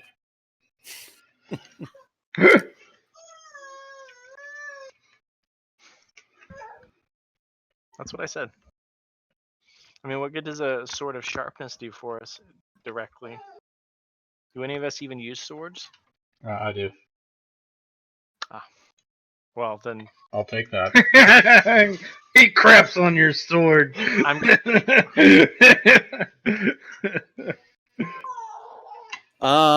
You're looking for, like... I don't think there's anything official that lowers resistances, to be quite honest. I mean, there's a lot of magical items out there, and I'm not immediately aware of any. Is that what the merchant is telling us? He said, "Oh no." Darunia is like, I have a shield that gives you advantage on magical effects, but that's about the best that I have. I think Soul Shatter is a saving throw? No, Soul Shatter... Yeah, it's more or less going to be a Constitution throw. That wouldn't translate. What if we had a potion that weakens elemental resistance? And we could teleport it inside his stomach. You are all... I just assumed that inside of him is not scaly like the outside of him is. Right. That's where his soft bits are. the underbelly is his gut. Right.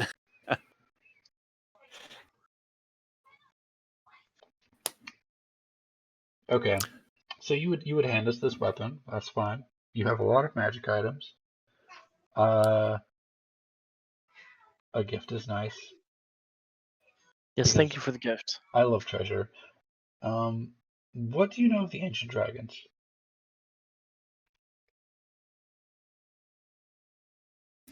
They are mean and fearsome creatures. I have personally never had a run-in with, but many of those who do don't live to tell the tale. So, can we tell if I would like to study his mannerisms while he's saying these words to try to tell if he's telling the truth. Like, I'm watching for signs of falsehoods. Okay, well, give me a perception then. I think that's an insight. Okay, give me an insight.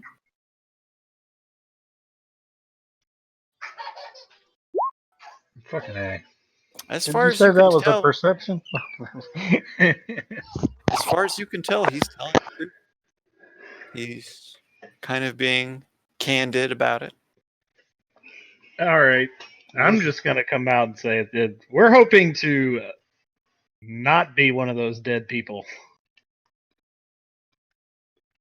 Well, if it's just you three, you will be one of those very dead people. Well, we have more than 3. More than 3? Well, you may And just less have a than chance. infinity. He says you may just have a chance if you can find a small army to help you. I don't want to go talk to them. Who is them? We know of one army, and it's Grep's army.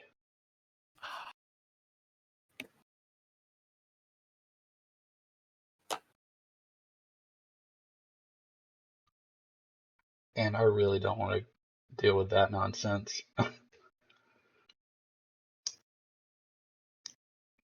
Fair enough. Okay. He walks past one of his counters and he says, I do, if you are so interested, have several potions of resistance that you may purchase. Can we alter those potions to be weakened resistances? Well, no, you drink them and you are resistant to things. Yeah, I would prefer if someone else drank them and they were not resistant to things. How about so there's a potion that lowers resistance? Is that what we're talking about? No, Darina you drink this potion and you gain resistance. Is there a poison that lowers Potion that lowers, wait, what? Yeah, that lowers resistance. If there is, I know no such thing. There's no poisons that do that?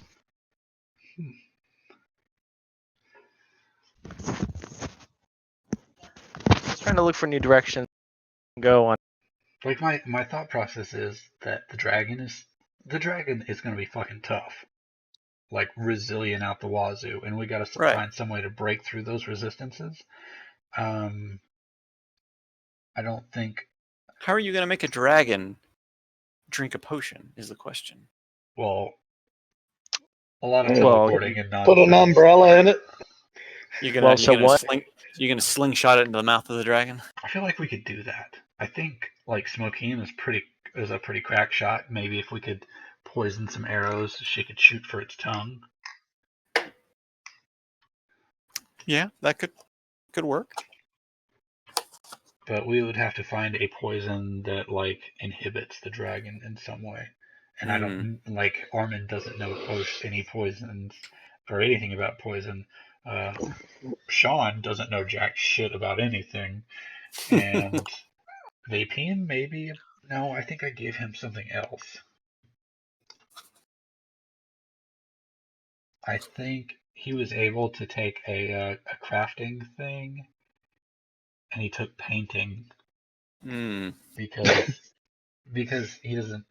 It's like a haughty, crafty thing. Well, no, he's got a poisoner's kit. So I have given you this weapon. Will you show me the spell in return? Absolutely. No, we won't show you it. We'll have to tell you what Well, it we is. can't show it because it went away. But I know it. Well, then tell me. All right. And there it is. There it is. All right. Where is it? He tells him. Hafen regales the spell to the best of his knowledge to Darunia. Darunia says, interesting. I have heard such tales of Omvor. I did not know such a spell existed, though. It is potentially what killed him. If I had to guess. Probably. Sure seemed like it. Yeah. Well, all right. So what are you trying to do with the spell? Find a way to, because I can't cast it. We're trying to find a way to imbue it into something in which I can use to cast the spell. There is always the option of imbuing a magical item. Well, we had the pan flute here. That's Satyr magic. That is far too weak. It'll destroy the item. Not surprised. Well, do you have anything? Oh, looks around. I have plenty, but it is not worth it to me to lose one of my great magical items. I've already given you a very good item. Okay. I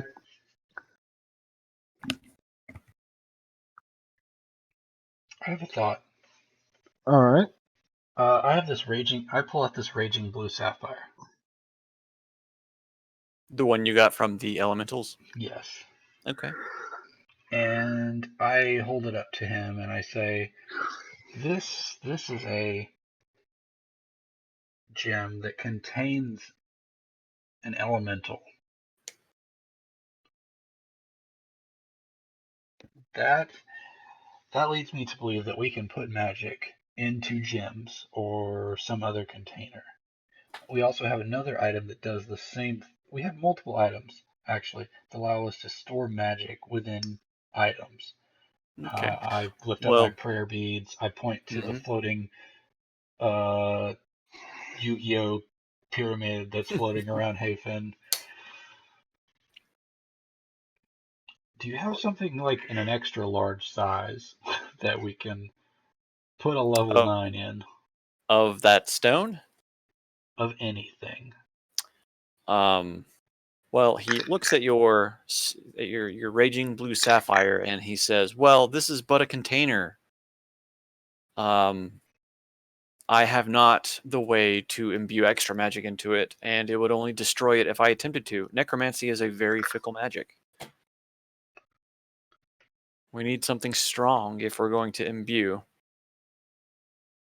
Okay. Well, I hold up the Mace of Terror. Will this do? Interesting, he says. It's from Omvor himself. It's from Omvor himself. I'm never going to pronounce his name correctly. Darunia takes the mace into his hands and he inspects it, gives it a once over, a twice over, and he says, "Yes, I believe this may work. It will take time. I will need a heavy sacrifice to imbue this magic." What kind of sacrifice? He gives you three a once over, and he looks at you, cleric, and he says, "I permanently require 2 of your level 1 spell slots."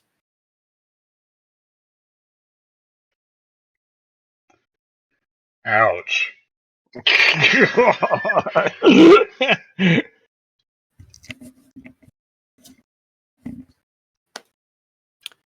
Or he looks at Hafen and he says, "I require 1 of your 2nd level spell slots."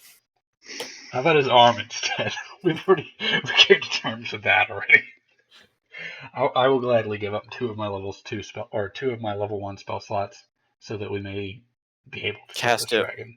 one time. Before you make any decisions, I want to continue to tell you that this is highly unstable.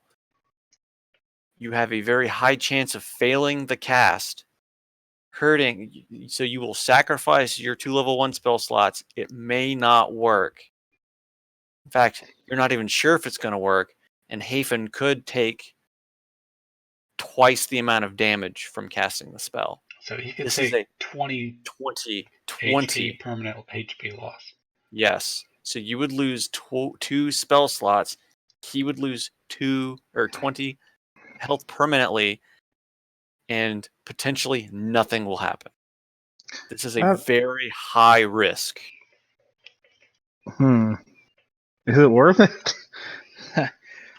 I mean, that's putting up a lot for something that's not even guaranteed to work. I mean, it's a great sacrifice, even if it does work. So if it doesn't work, which is equally as likely, then we've put ourselves in a bigger disadvantage, and cut 20 HP off of someone potentially. That someone's you, though. Yeah. It's not someone, it's you. Yeah. Like, if I could take on all the risk, I would do it. Like, I would sacrifice 20 of my HP and two first level spell slots. But I don't think that's because how it works. you never get any more level 1 spell slots. You would be permanently at 3 level 1 spell slots. No, I'd be at 2. I only have 4. You should have 5. I'm sorry, I'm looking at cantrips. Yeah, Yes, 4. So I you have would 5 cantrip slots. So you're cutting your level 1 in half, and your sorcerer could potentially lose 20% of his health, basically. How much health do you have, Hafen? I don't see your HP. I have 93. You have more health than I do, you bastard. Been working out.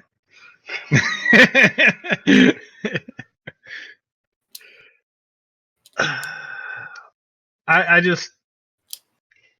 hate to put all of our stock into that, and then come time to use it, and it blows up in our face, and then we have no backup plan. I don't think that this is the only plan, but this is like the Hail Mary. Jeff, you're muted. Shit. Sorry. You've been talking for the last 15 minutes. We ain't heard none of it. That's good. That's good. Do you have something to add to this? Jeff, please talk some sense into me. Tell me that there's another way. I mean,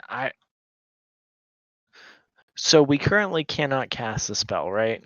Right. Correct. That's the conundrum that we're in. So if we sacrifice that, it would give us the ability to cast it one time. Yes, and it's not even guaranteed to work that one time we cast it. When we say it's not guaranteed to work, what are we talking about? Like, what kind of dice roll are we talking about? Either the spell is going to fail, or the spell will succeed, but the creature resists it. So there's 2 avenues here. So the spell fails, or the spell succeeds and they resist it, or the spell succeeds. So you've either got the spell succeeds, you've sacrificed 2 HP for this one cast, or not 2 HP, but 2 spell slots for this one cast, and it succeeds, but the creature resists it. Or it blows up in your face, you lose 2 spell slots, Hafen loses 20 HP. That's 2 losing scenarios versus 1 winning scenario. Oh, I'm sorry. Or it works. There's going to be... I'd probably do it as a percentile dice roll.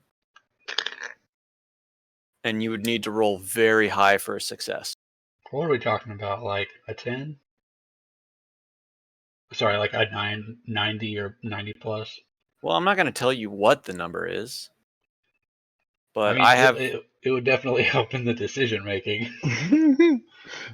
Well, I can't tell you everything. That takes the agency out of the choice.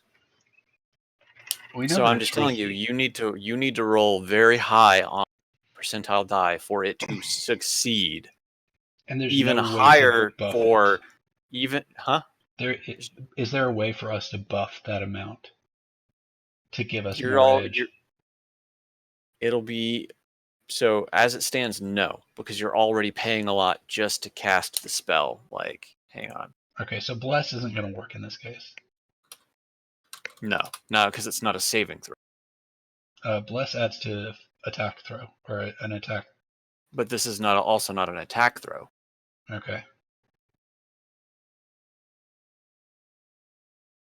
I just want to see on the cleric table. So, what kind of spells would you be losing as level spells? Like, what's your most useful level? So you're trying to cast you're trying to cast a spell 5 levels above what you're trying to cast. So it should be only 3 levels. You're 12. He doesn't get them till he's 17. Sorcerer does not get spell levels. Sorry. Sorcerer does not get a level 9 spell slot until level 17. So.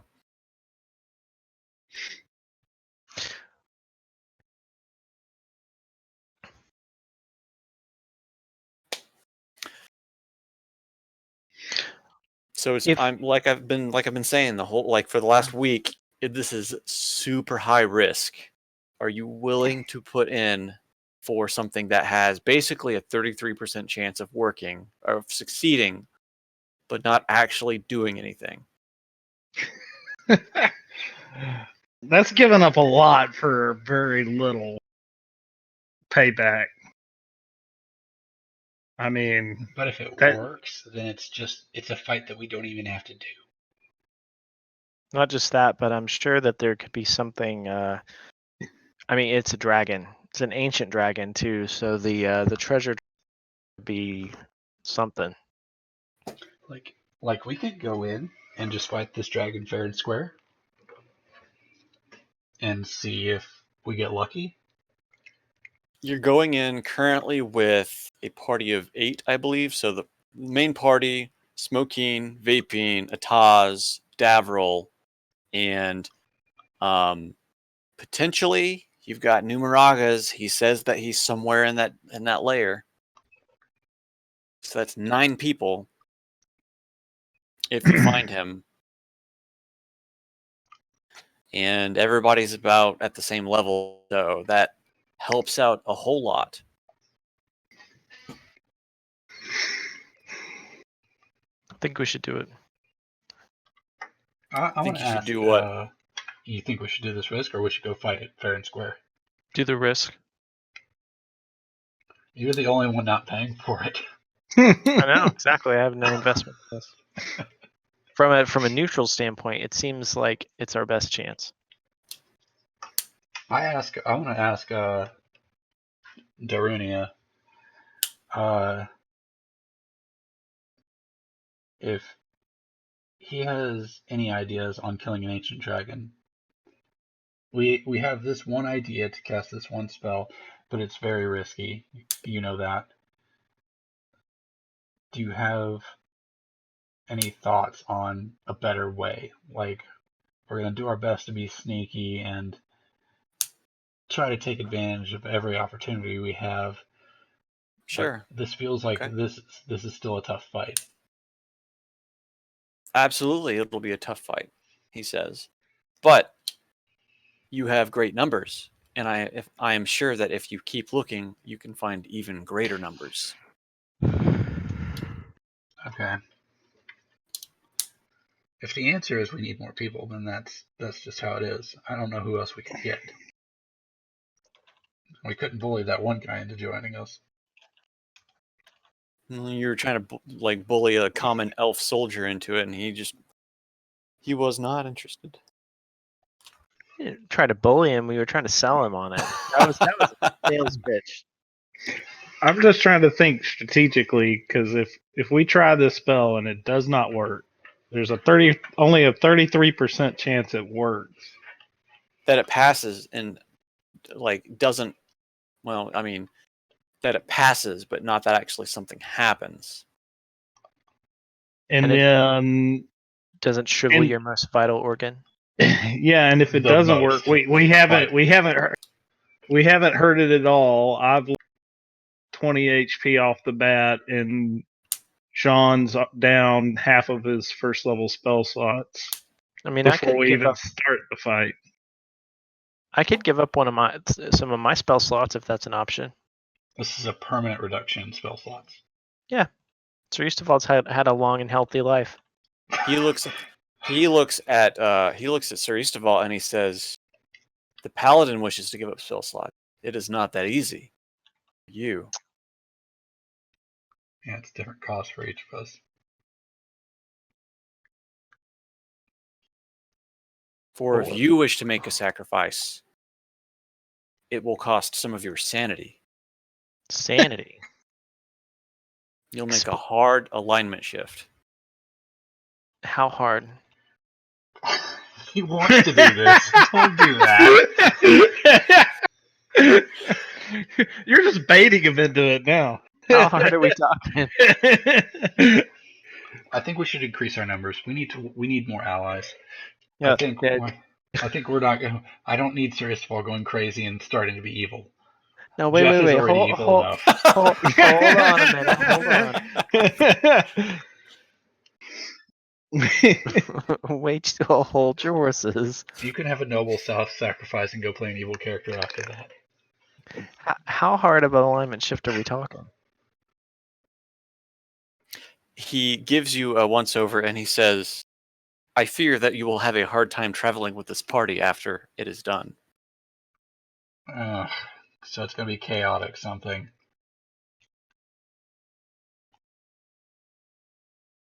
You can play an evil character later, Jeff.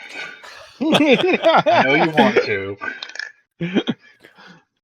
You're gonna have Numerages back in a bit. You don't need an oath. We don't need an oath breaker in the party, man. Well, it's for the greater good. Be for the greater good. Well, you say that, but after it happens, you will have little control. Yeah, you will be different from then you.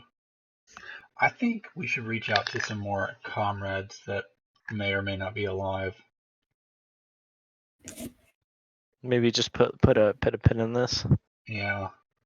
Yeah.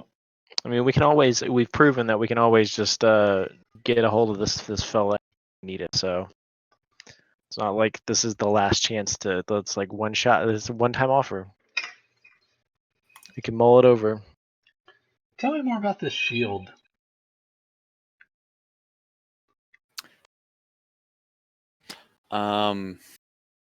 Shoot. Hang on.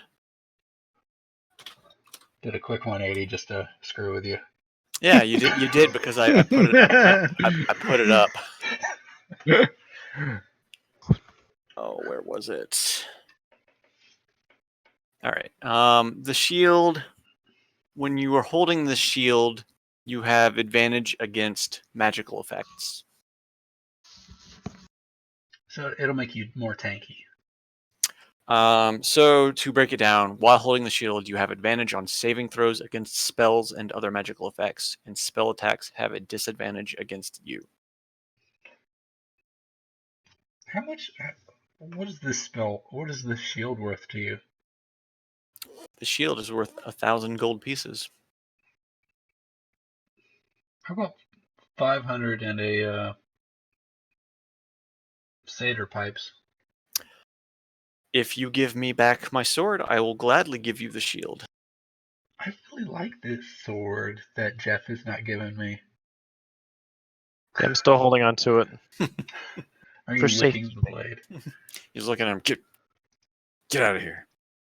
I'm swinging it around. It'd be like if I was evil. Well, I wonder what it'd be like to be a complete bastard. To be a total complete sociopath. I've always wondered about that. What if I gave up 500 the Satyr Pipes and the Dagger of Sacrifice? No deal. 1,000 gold pieces or a straight trade for the sword.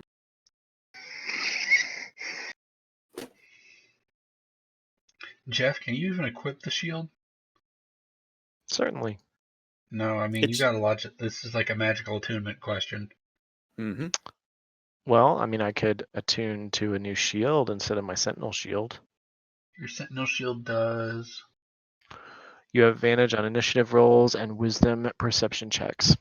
I mean, so far all it does is give me a second initiative roll, which hasn't really impacted my life significantly. Also, I think it's allegedly you can't be surprised while you're holding it, but I didn't put that in the text, so. Do you think you'd be better resisting damage Yeah. against the dragon? I mean, probably. Or do you think it would be better if I was dealing more damage? I mean, anything that makes me tankier is probably good. I think we could trade the sword for it. Okay. If everyone agrees. Like we're giving you a magic item out of this. I'm assuming I'm going to take your shield off your hands. Yes, you can absolutely borrow my shield. Borrow. Well, you can borrow this shield. Darunia takes the sword back and he places it back in the glass case and he hands you the Spellguard shield. It's in the compendium. You can search if you need. I'm going to do that.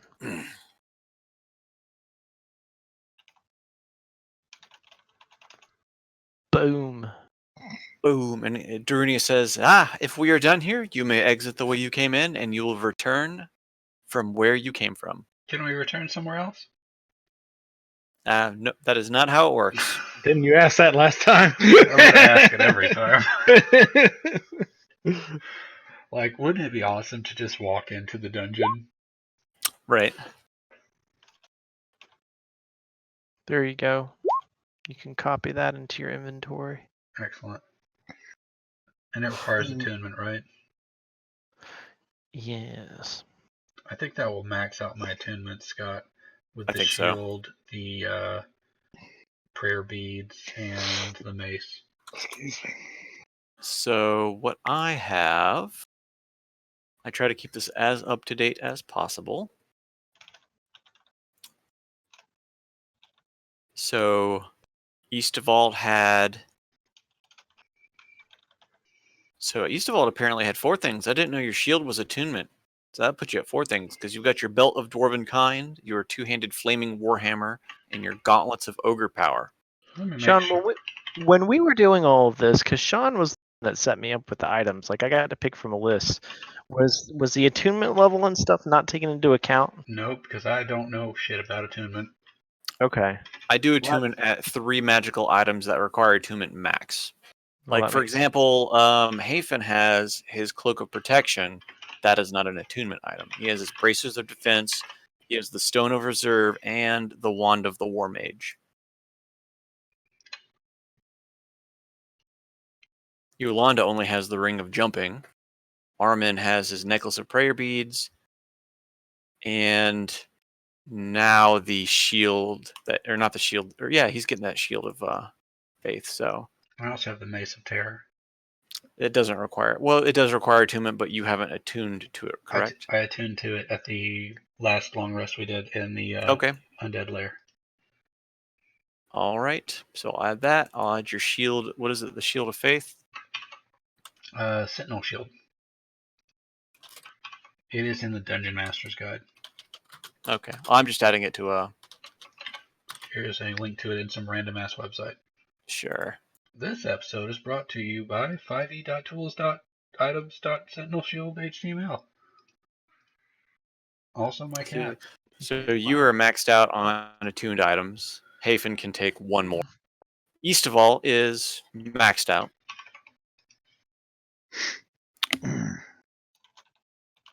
Okay.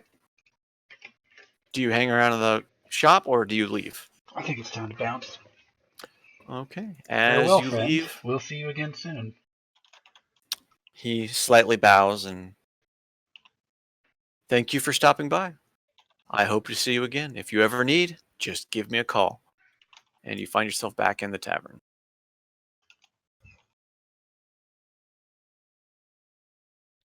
Actually, can I turn on my heels and walk back to him real quick? I got a thing. Sure. I got a good question for him. Okay. I ask him, would you allow me to bless your interdimensional store here? Bless? I would like to consecrate your... Oh, are you trying to do your recall? Yes. That's the place we reach it to. It's on another plane of existence, so it's not going to work. Okay, I didn't think so. I don't know where it would spit us out to anyway if we were called to it. You mind if I leave this giant glowing beacon right here? Boom, you're back in the tavern.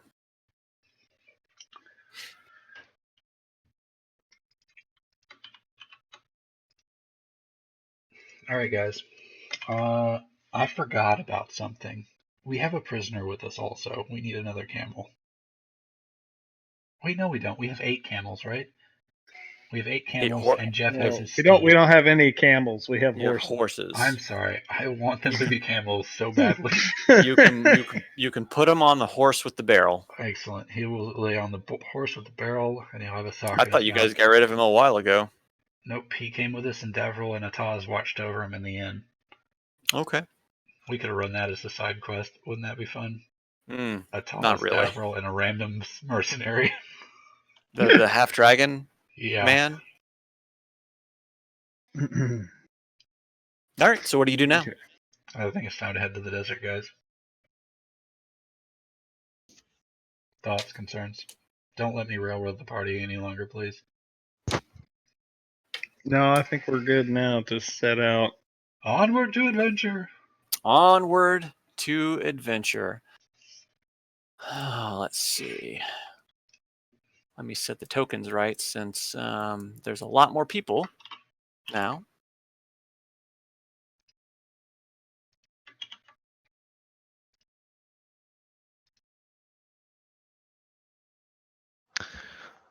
So I have the belt. Yeah. The hammer. Mm-hmm. The gloves. So I can't use the shield unless I give up one of those things. Correct. Wait, which ones do you have? The belt, the belt, the hammer, the gloves. What are the gloves? They set my strength higher. I thought the belt did that. I thought they both did.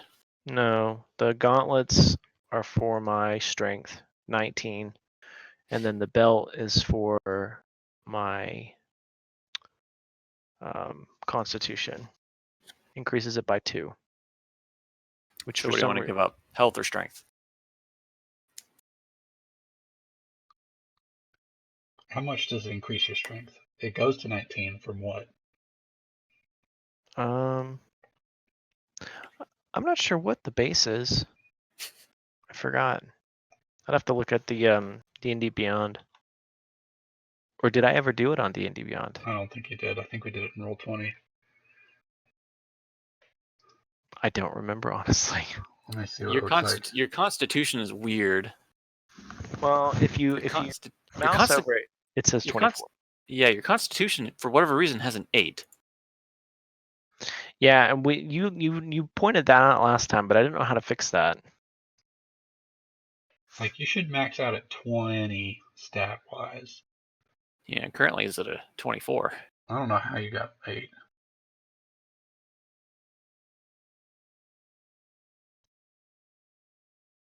Let me fix something for you, Jeff. Are you a D12 or a D8 or a D10 for your hit dice? Right now he's on a D4. Jeez. Yeah, that's what it says, but that's not right, though, is it? You can change it. No, it's not.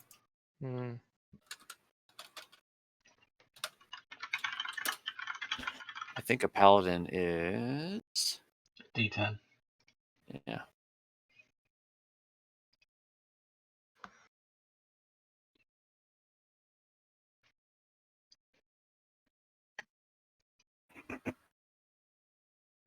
Okay, so it sets it to 19. Stop being a shithead, cat.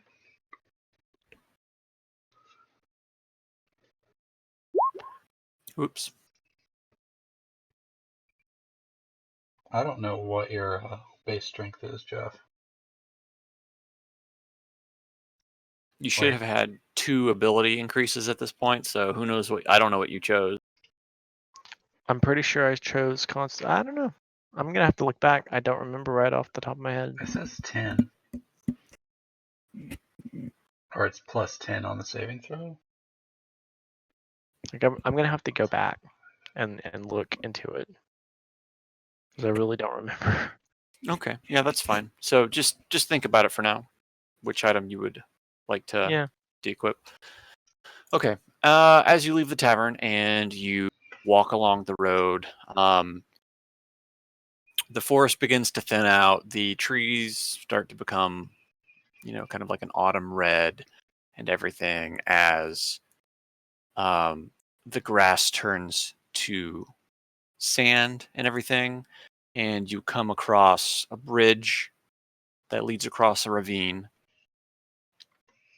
And on the far side of it, you see a random kind of wandering gnoll-like creature. Looks like a hyena.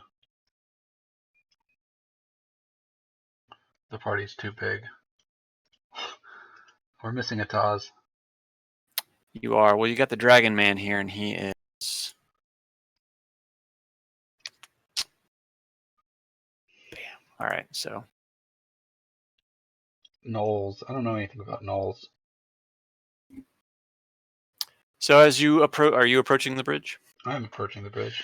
All right. As you approach the bridge, the gnoll-looking creature on the far side just starts barking an incomprehensible gnoll language at you. So it just sounds like a bunch of gibberish to you. Is it barking? Not, Please say it's barking. It's barking. Does anyone say... I look back. Ataz and Davril roll up behind you, as does Smoking and Vaping. Yolanda as well. Eastaval and Hafen.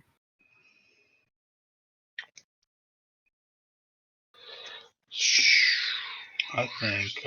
Does anyone speak Gnoll or weird languages that require barking? I will talk at it, but I don't think it'll understand me.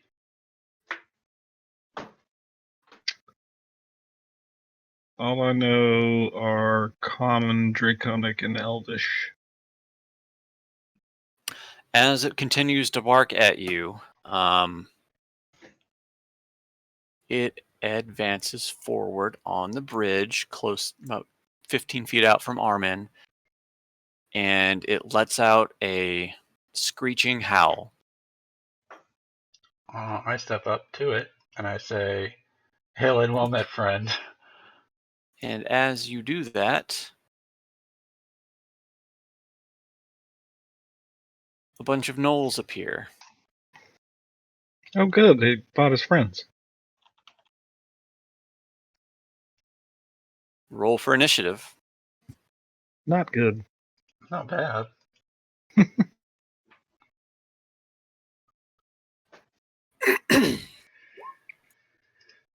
Well, apparently I have advantage on initiative now. Let's figure out what that means. Oops, wasn't clicking on my token. Did you roll a 13, Brett? Okay, yes. so that is all right. Okay, I did clear that out. All right.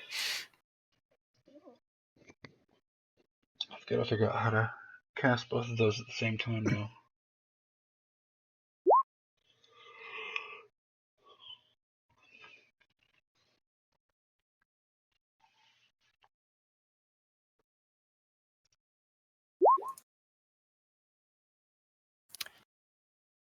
All right, who wants to control Yolanda? I'm already controlling. Am I controlling Vapine? I can control. Or is he in combat? You know what? We need to. Do you have access to vaping? I should. I made him. You should. Yeah, then go ahead and you control him. Jeff, you can control Yolanda because I've can do got that. Ataz and Avril. Okay. It won't let me change his token.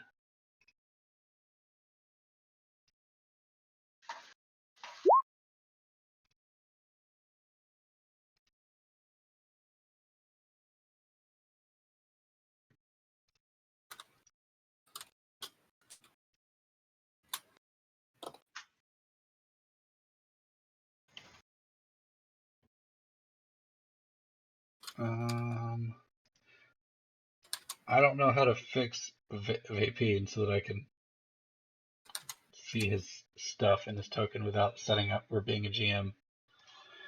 Wait, what are you trying to do with him? I'll just go ahead and roll initiative. I'll fix him later. His token's in there. Yeah, I know. I like to set his token to have its HP and stuff. Oh, I can do that then. Like Because it doesn't have it. I can set it to P78, but I can't establish the link. Or the link. But it's set now. Okay. I believe that is everybody. Let's see. Descending. 1, 2, 3, 4. Yolanda. No one rolled for Yolanda. I can't. Oh, yeah. Sorry. Let me give you access to Yolanda. That's why it became so much more complicated all of a sudden. Rolled a 3. All right. You have control of Yolanda. You rolled a 3? Yeah. Okay. Give Yolanda a roll. Not bad, not bad. Okay. I guess Better. Vapine. I think that's everybody. Vapine leads the round off. Okay. He is going to move 1, 2, 3, 4, 5 to be right behind the null. Okay. And he's going to use his sneak attack. And he's going to hit it with the short sword of... I don't remember what this short sword of life thing he does. The short sword of... that special short sword I gave you? Yes. Okay. I can... when you hit a creature as a bonus action, I'm not going to use my bonus action to do that. I'll be attacking with my bonus action. So we haven't done dual wielding before. No, I don't think I've had a character with dual wielding. So Vapine is a character who dual wields. Okay. I think dual wielding means his bonus action is his attack, his offhand attack. Okay. But that's how we'll play it. But he only gets the sneak attack on the first one. So the first hit is a 23. 23 hits. He does 19 sneak attack damage plus 19. 12 damage. So that's 21. And then his offhand is a crit. Okay. And does 11. It doesn't get sneak attack damage. Okay, so just 11. Yeah, I don't think you can do sneak attack on the... No, you shouldn't. Once per turn, yeah. Okay. Does he do anything else? No, that's him. Okay, Yolanda. Jeff, what you got for Yolanda? Let's see. So 30. Yolanda is going to rush down and engage. Well, she's gonna dart and engage these two gnolls down here. Okay. 2. Monks are very versatile. It's like Punch, punch. I guess I'm gonna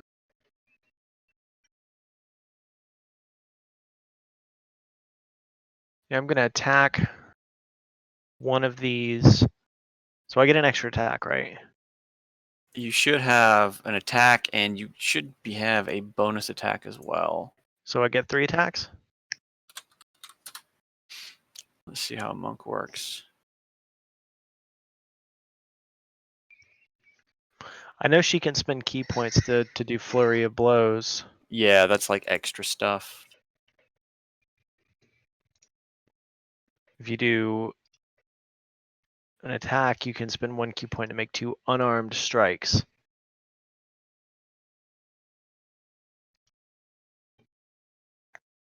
Oops. Well, that's what I'll do. I'm gonna attack this one with the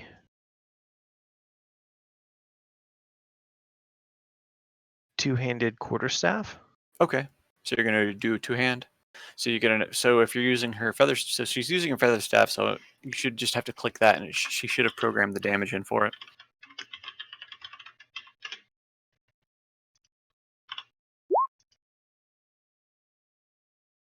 Okay, so a 20 absolutely hits. So 20 hits. The second one misses. Or no, wait, I'm sorry. The second one does hit. Yes, the second one hits. So which ones are you attacking? This one first. For the first one, so that one will take 14 whole damage. And then you're going to hit this with the second attack, the other one for 15. Yeah, can I spend a key point If you would on like. the second attack? Yeah, so you can do an additional. Well, I'm gonna do a stunning strike on the second one. Okay. So you'll take another attack at it. So that one it hits for 15 with the stun. Yeah. So it has to save on a Constitution saving throw. Be stunned. What's the DC check on that? What's your spell save? It says 0. I don't think that's correct. Oh, that's not. I think hers is a 16. I don't know why she doesn't have that programmed in. Anyways, he fails. He is stunned. Okay. That is Yolanda's. Incapacitated. Toin. Boom. Okay. Davril's turn. Davril turns up to the knolls on the north end near Hafen, and he fires off a firebolt. He smacks the shit out of this knoll here, and he does a whole.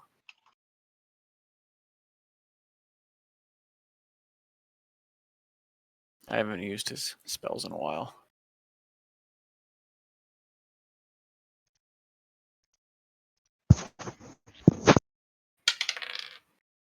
Excellent.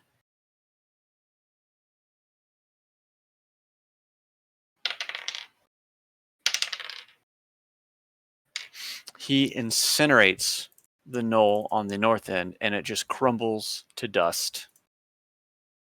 They're not very tough, are they? He did maximum damage. I rolled 3 10s. Like I said, they're not very tough. That's Davril's turn. Now it is the Knoll's turn. They're going to kill all of us. Now they're going to kill you. This Knoll rushes into Hafen.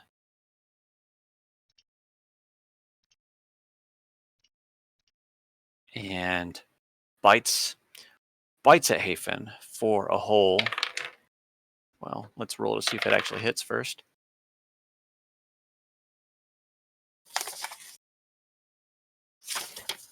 He chomps onto Hafen's right arm and does 100 damage. Oh my god. Rolling d4s is hard. You take 8 piercing damage. The second one rushes in on Smokeen. And does a 16 hit for Smokeen? No. Actually, that's higher than 16. It is. Does a 20 hit? Definitely not. Definitely. Not at all. What does she have? She doesn't have a 20. Like, she shouldn't. The only person that should have a 20 is Yolanda. Sirius Duvall. Oh, Sirius Duvall, yeah. So he, this gnoll stabs with its spear. Yolanda takes 4 I'm sorry, not Yolanda. But Smokeen takes 4 piercing damage.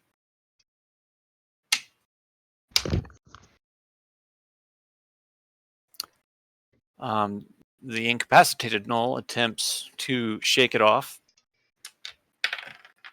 Fails miserably. The other one takes a swipe at Yolanda with its spear.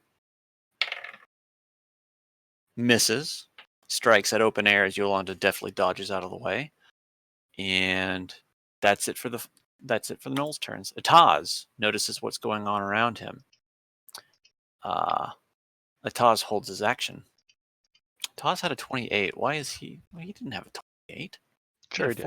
He had a 14. Times Next 2. up, right. Next up is the Flind, surrounded. What is it called? Flind. Oh, okay, yeah. The Flind first makes a strike at Armin. No thanks. With its flail. The flail goes striking across Armin's chest, doing a whole 2. 15 damage, Jesus. bludgeoning. I need you to make me a wisdom saving throw now. Wisdom saving throw?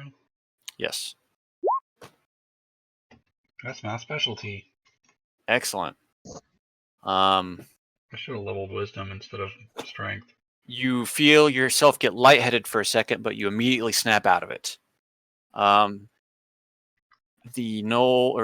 Flind turns around and takes a strike at Vapine. The flail goes wide, to which the Flind rotates back around on Armin again and hits again. Stop that. Stop it. Stop it. Armin takes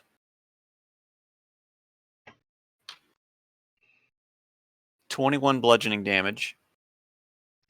Make me a wisdom saving throw.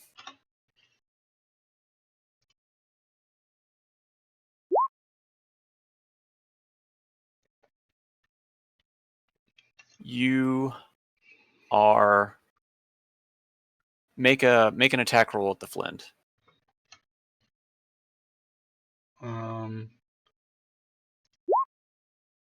25. 25 absolutely hits. Okay. What does that mean? It's a regular attack. You were hit, and you as you were hit, you were feeling lightheaded again, and you immediately struck out at the nearest thing to you, which happened to be the Flind in front of you. You need to roll damage? Yeah, roll damage. Cripple the Flind. 1 damage. You swing your mace. The Flind dodges out of the way, and you bring your mace down, and you strike it against your shin, taking the damage that you... So I dealt 6 damage to myself? You broke Oh, up. wait a minute. Yes. Is that my turn? No, that's not your turn. That was just situational to the Flind's turn. Okay, like I don't know if my divine strike can happen once on each of your turns. So I can only use the divine strike on my turn? So it'd only be 5 damage. Yeah, okay, 5. 5 damage to yourself then. I mean, it still hurts a lot because I'm Alright. real fucking low at this point. All right, Hafen, you're up. All right. Shocking grasp. Shocking grasp. What's the DC on that for me? 90. Good question. Or is that it's a touch, so is it just a It's, spell attack? Yeah. Hang on. Okay. Let's see. I think it's yeah. Yeah. Melee spell attack against Okay. the target. All right. Are you close enough to Eastaval for bless? No. Okay, Wait. so a 13. So you Wait. No. that's 15 feet. So Yeah, he's not. so you reach out and you attempt to grab at the knoll, but he recoils back just in time. So you were unable to grab him. Do you do anything else? I mutter a curse word. All right, Armin. This flint has done a lot of damage to you, and you are not happy. Yeah, I'm debating on whether I should attack blindly and hopefully live or not. I need to heal myself. I'm going to use one of my prayer beads to do Okay. level 2 cure wounds on myself. Sure.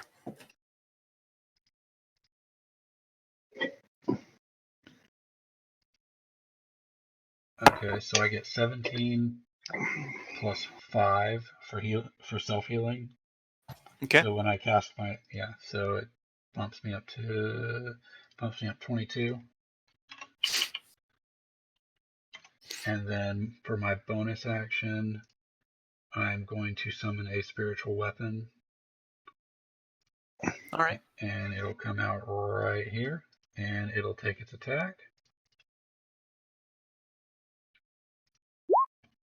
20 hits.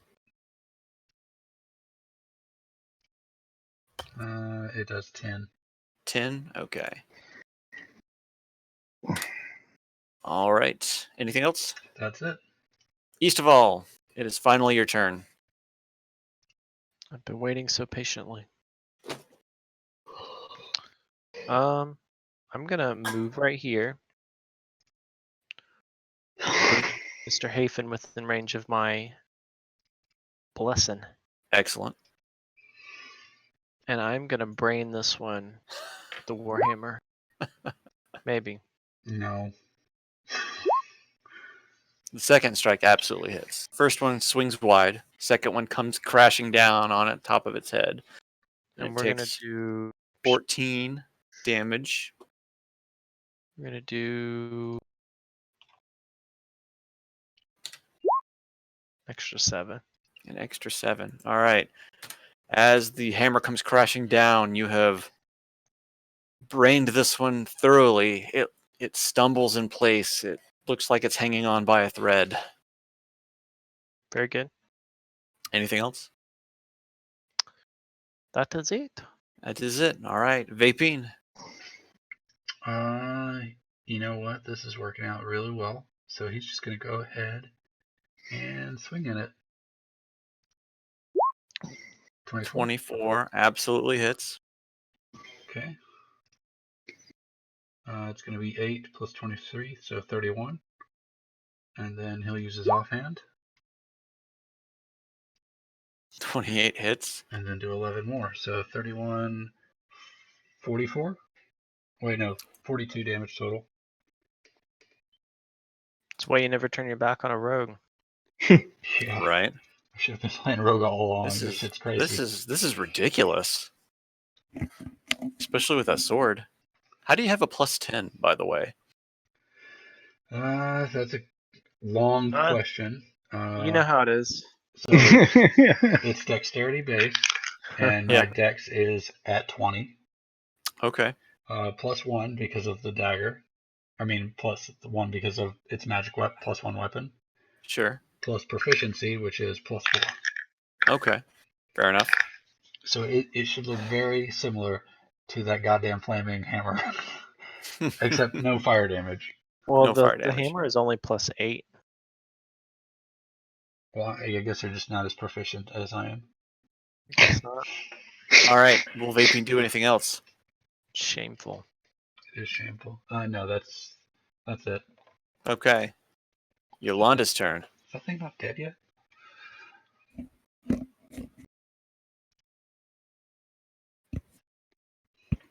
What was does Yolanda? Yolanda do?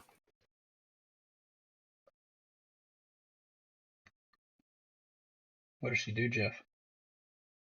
Oh, sorry. I was reading about the Spellguard shield. Oh, She is gonna take a good old whack at Barky over here with really. God. she swings the quarterstaff. The knoll dodges out of the way, and it makes her spin in place as it launches out of her hands. And it flies to the far side of Sir Eastfall and lands on the ground. It could have gone into the pit.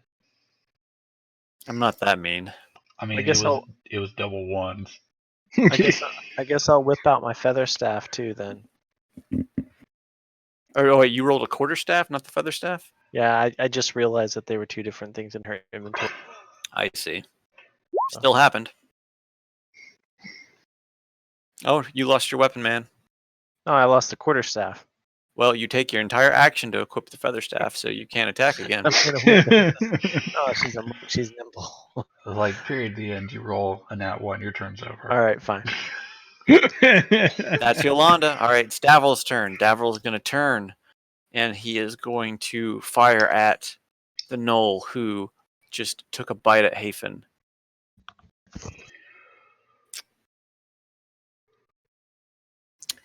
He rolls his... Boom. Throws a firebolt at the gnoll. It connects into the temple of the gnoll and does...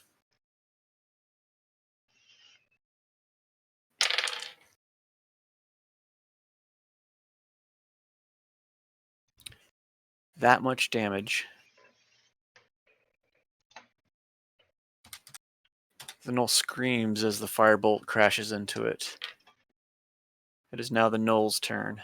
The gnoll turns back on Davril and makes a bite attack, connecting. Davril takes that much damage.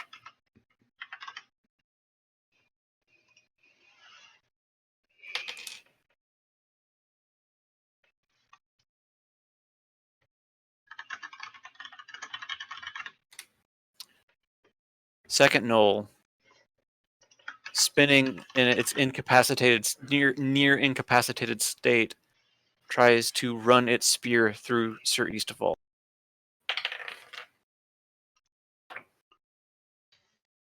Sure, east of. The spear connects, and Sir Eastfall takes a whole 1 point of damage. You take 10 piercing damage.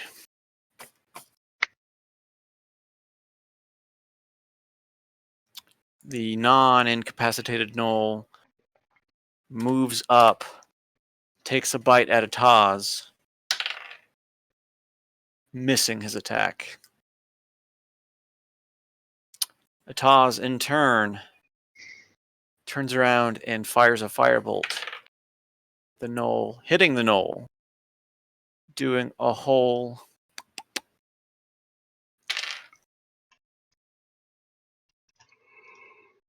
that much damage to it. The gnoll's body burns as it just falls to the ground. Dead. The Flind, now fully surrounded, turns to Vapine and makes a flail attack. No thanks. No thanks.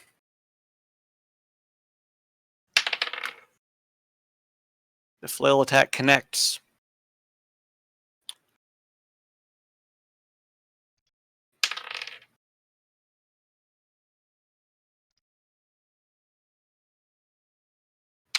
Hang on a second.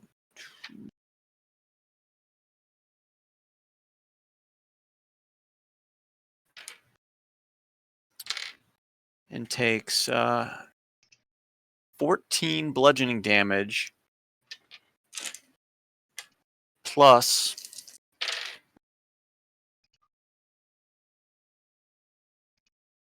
27 psychic damage. Hold on. I got a thing. I am a liar. I don't. Oh, wait. Maybe? No.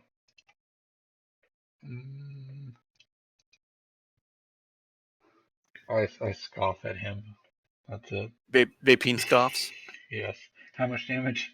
27 psychic plus 14 bludgeoning damage. Jesus Christ. He turns around to Armin and makes a second strike. The strike goes wide as you miraculously dodge out of the way. He is upset by this, so he takes one more swing at you.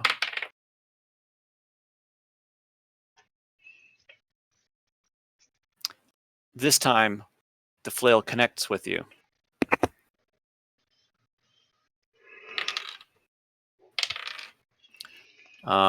You take 12 bludgeoning damage and give me a con saving throw. I'm pretty okay at that. Excellent. I gained more health. You are not paralyzed by this flail strike.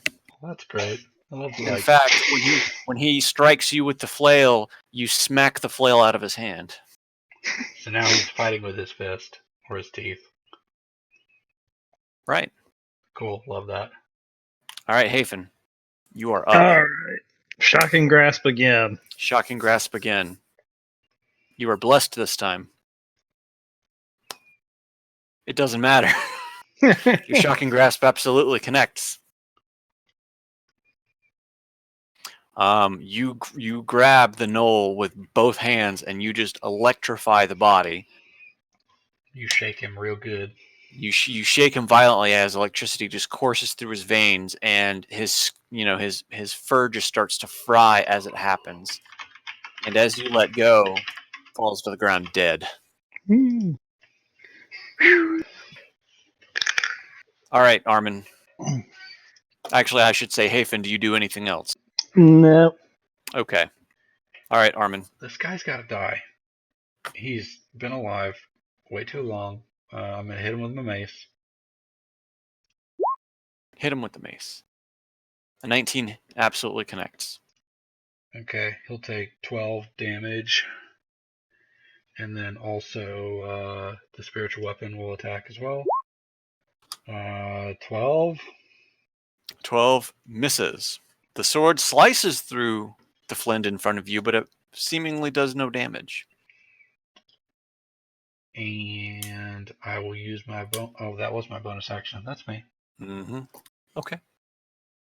So you strike with your mace, doing it just slams into his shoulder, and he cries out as he takes the brunt of the damage. Will you do anything else? Nope, that's it. All right, Sristoval, end this round with something cool. That'll do it. That's cool. I like that. So you bring your flaming warhammer up over your head, and you bring it down onto the head of the out-of-it knoll in front of you. His head enters his torso as the body splits in two and crumples to the ground in a bloody, gory mess. Crushed him like a can. Popped him like a rotten cherry tomato on a hot summer day. Will you do anything else? I can throw this warhammer, right? Or is that's the old warhammer? I mean, you could throw anything. Yeah. I'm not gonna waste that. But I do get 2 attacks, right? 5, Yeah, 10, you do. You've got movement, so 25.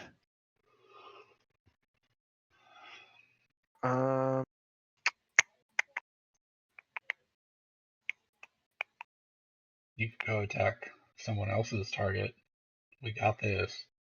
Literally surrounded. Or you could attack. Okay, I'll move down to the stunned one, who should not be stunned this coming turn. Attack again. 11. So you smack him.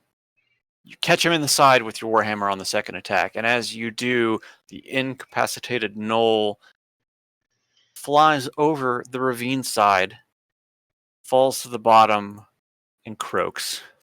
Squeesh. Do we see a bunch of Huzzah! small furry objects writhing all over the at the bottom? Is the chasm filled with rabid wombats? It's pretty far down. Think of the Wile E. Coyote thing where it falls and falls and falls and just. I like that. Did it hold up a sign before it fell?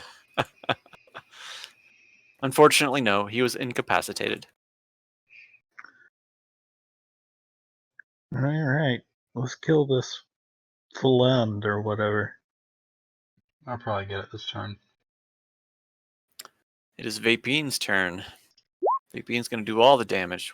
28 absolutely hits. 24 damage. 24 whole damage. Will you do anything else? Yep, offhand hit. Yeah. Yeah. 10. That's gotta do it. The sneak attack stuff doesn't happen. So another 10. Yeah. Okay. Is it still alive? Vapine attempts to atomize the Flend in front of him after it has been wailing on him and Armin, lacerating it with bladed attacks, but it continues to stand. I wish my sneak attack had crit the first one, so he'd get plus 18 fucking damage. All right, Yolanda. Yolanda, seeing that all the enemies around her died, is going to run over here to this guy, grabbing her two-handed quarterstaff along the way.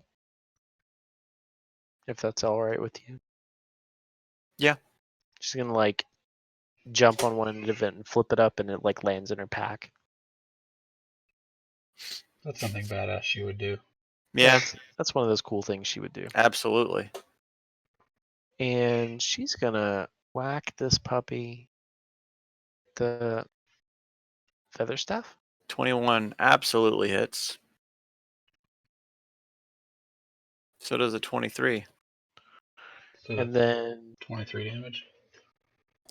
And then as she comes in with the flurry of strikes with the feather staff, the first one connects, catching him in the neck. The second one comes down on its back as it spins around, making the gnoll fall over the side into the ravine, where it is also attacked by rabid wombats. But he Splat. had the treasure. Did he have the treasure? We'll never know. His pack dropped as he fell over the side. Combat has now ended. All right. He dropped his flail before he attacked. He did. I'll pick it up. Well, he dropped his flail. He never got to attack again. Right. I know. I want to see if it's a special flail or just ordinary flail. It's just a regular flail. Okay. He does psychic damage because he's some weird abomination. So, in the pack, you find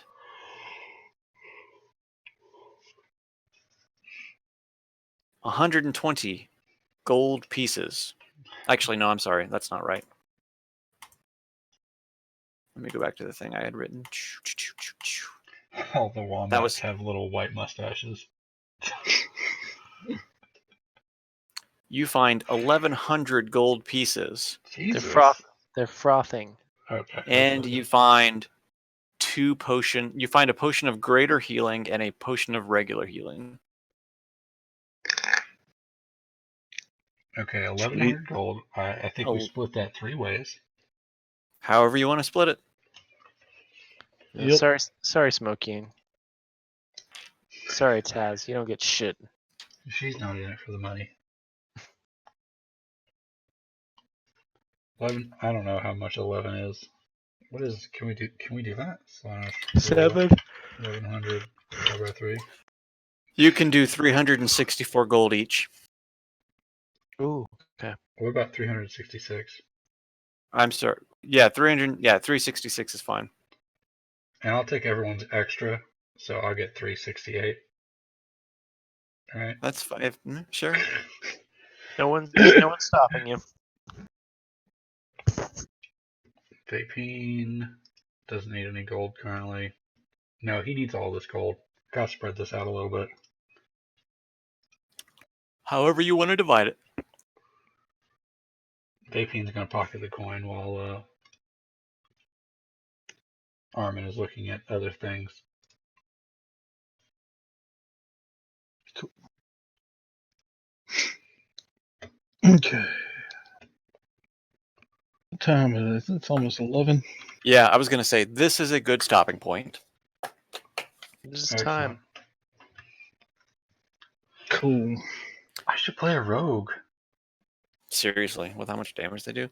The nice thing about it is I have probably the next 2 to 3 sessions set up because I figured you guys would have just gone straight to the desert instead of trying to get that spell to work. It just got less and less appealing. Yeah. I wasn't trying to tell you can't do it. I'm just trying to tell you the risk involved in doing it. I'm not seeing the risk reward ratio on that one. Yeah, and I was kind of feeling like there's a lot of stuff where it's like I could do this, but is it the most efficient way to proceed? And most of the time, I end up answering, "No, I'll just attack it. Just whack it. I'll only waste a whole turn to open with a bless if like everybody's right there and I'm like higher up on the list. Yeah. Or if it looks like it's going to be something where it's actually going to pay off to use a blessing, like if it's like a monster that's obviously got like poison or you know, something that could result in a bunch of rolls for saves. Anyway. Cool. We made the best choice of what we've got right now. Yeah, I think so. Yeah, I think you guys are on a good path right now. I'm gonna turn off the stream. Bye bye, internet. See you later. Bye.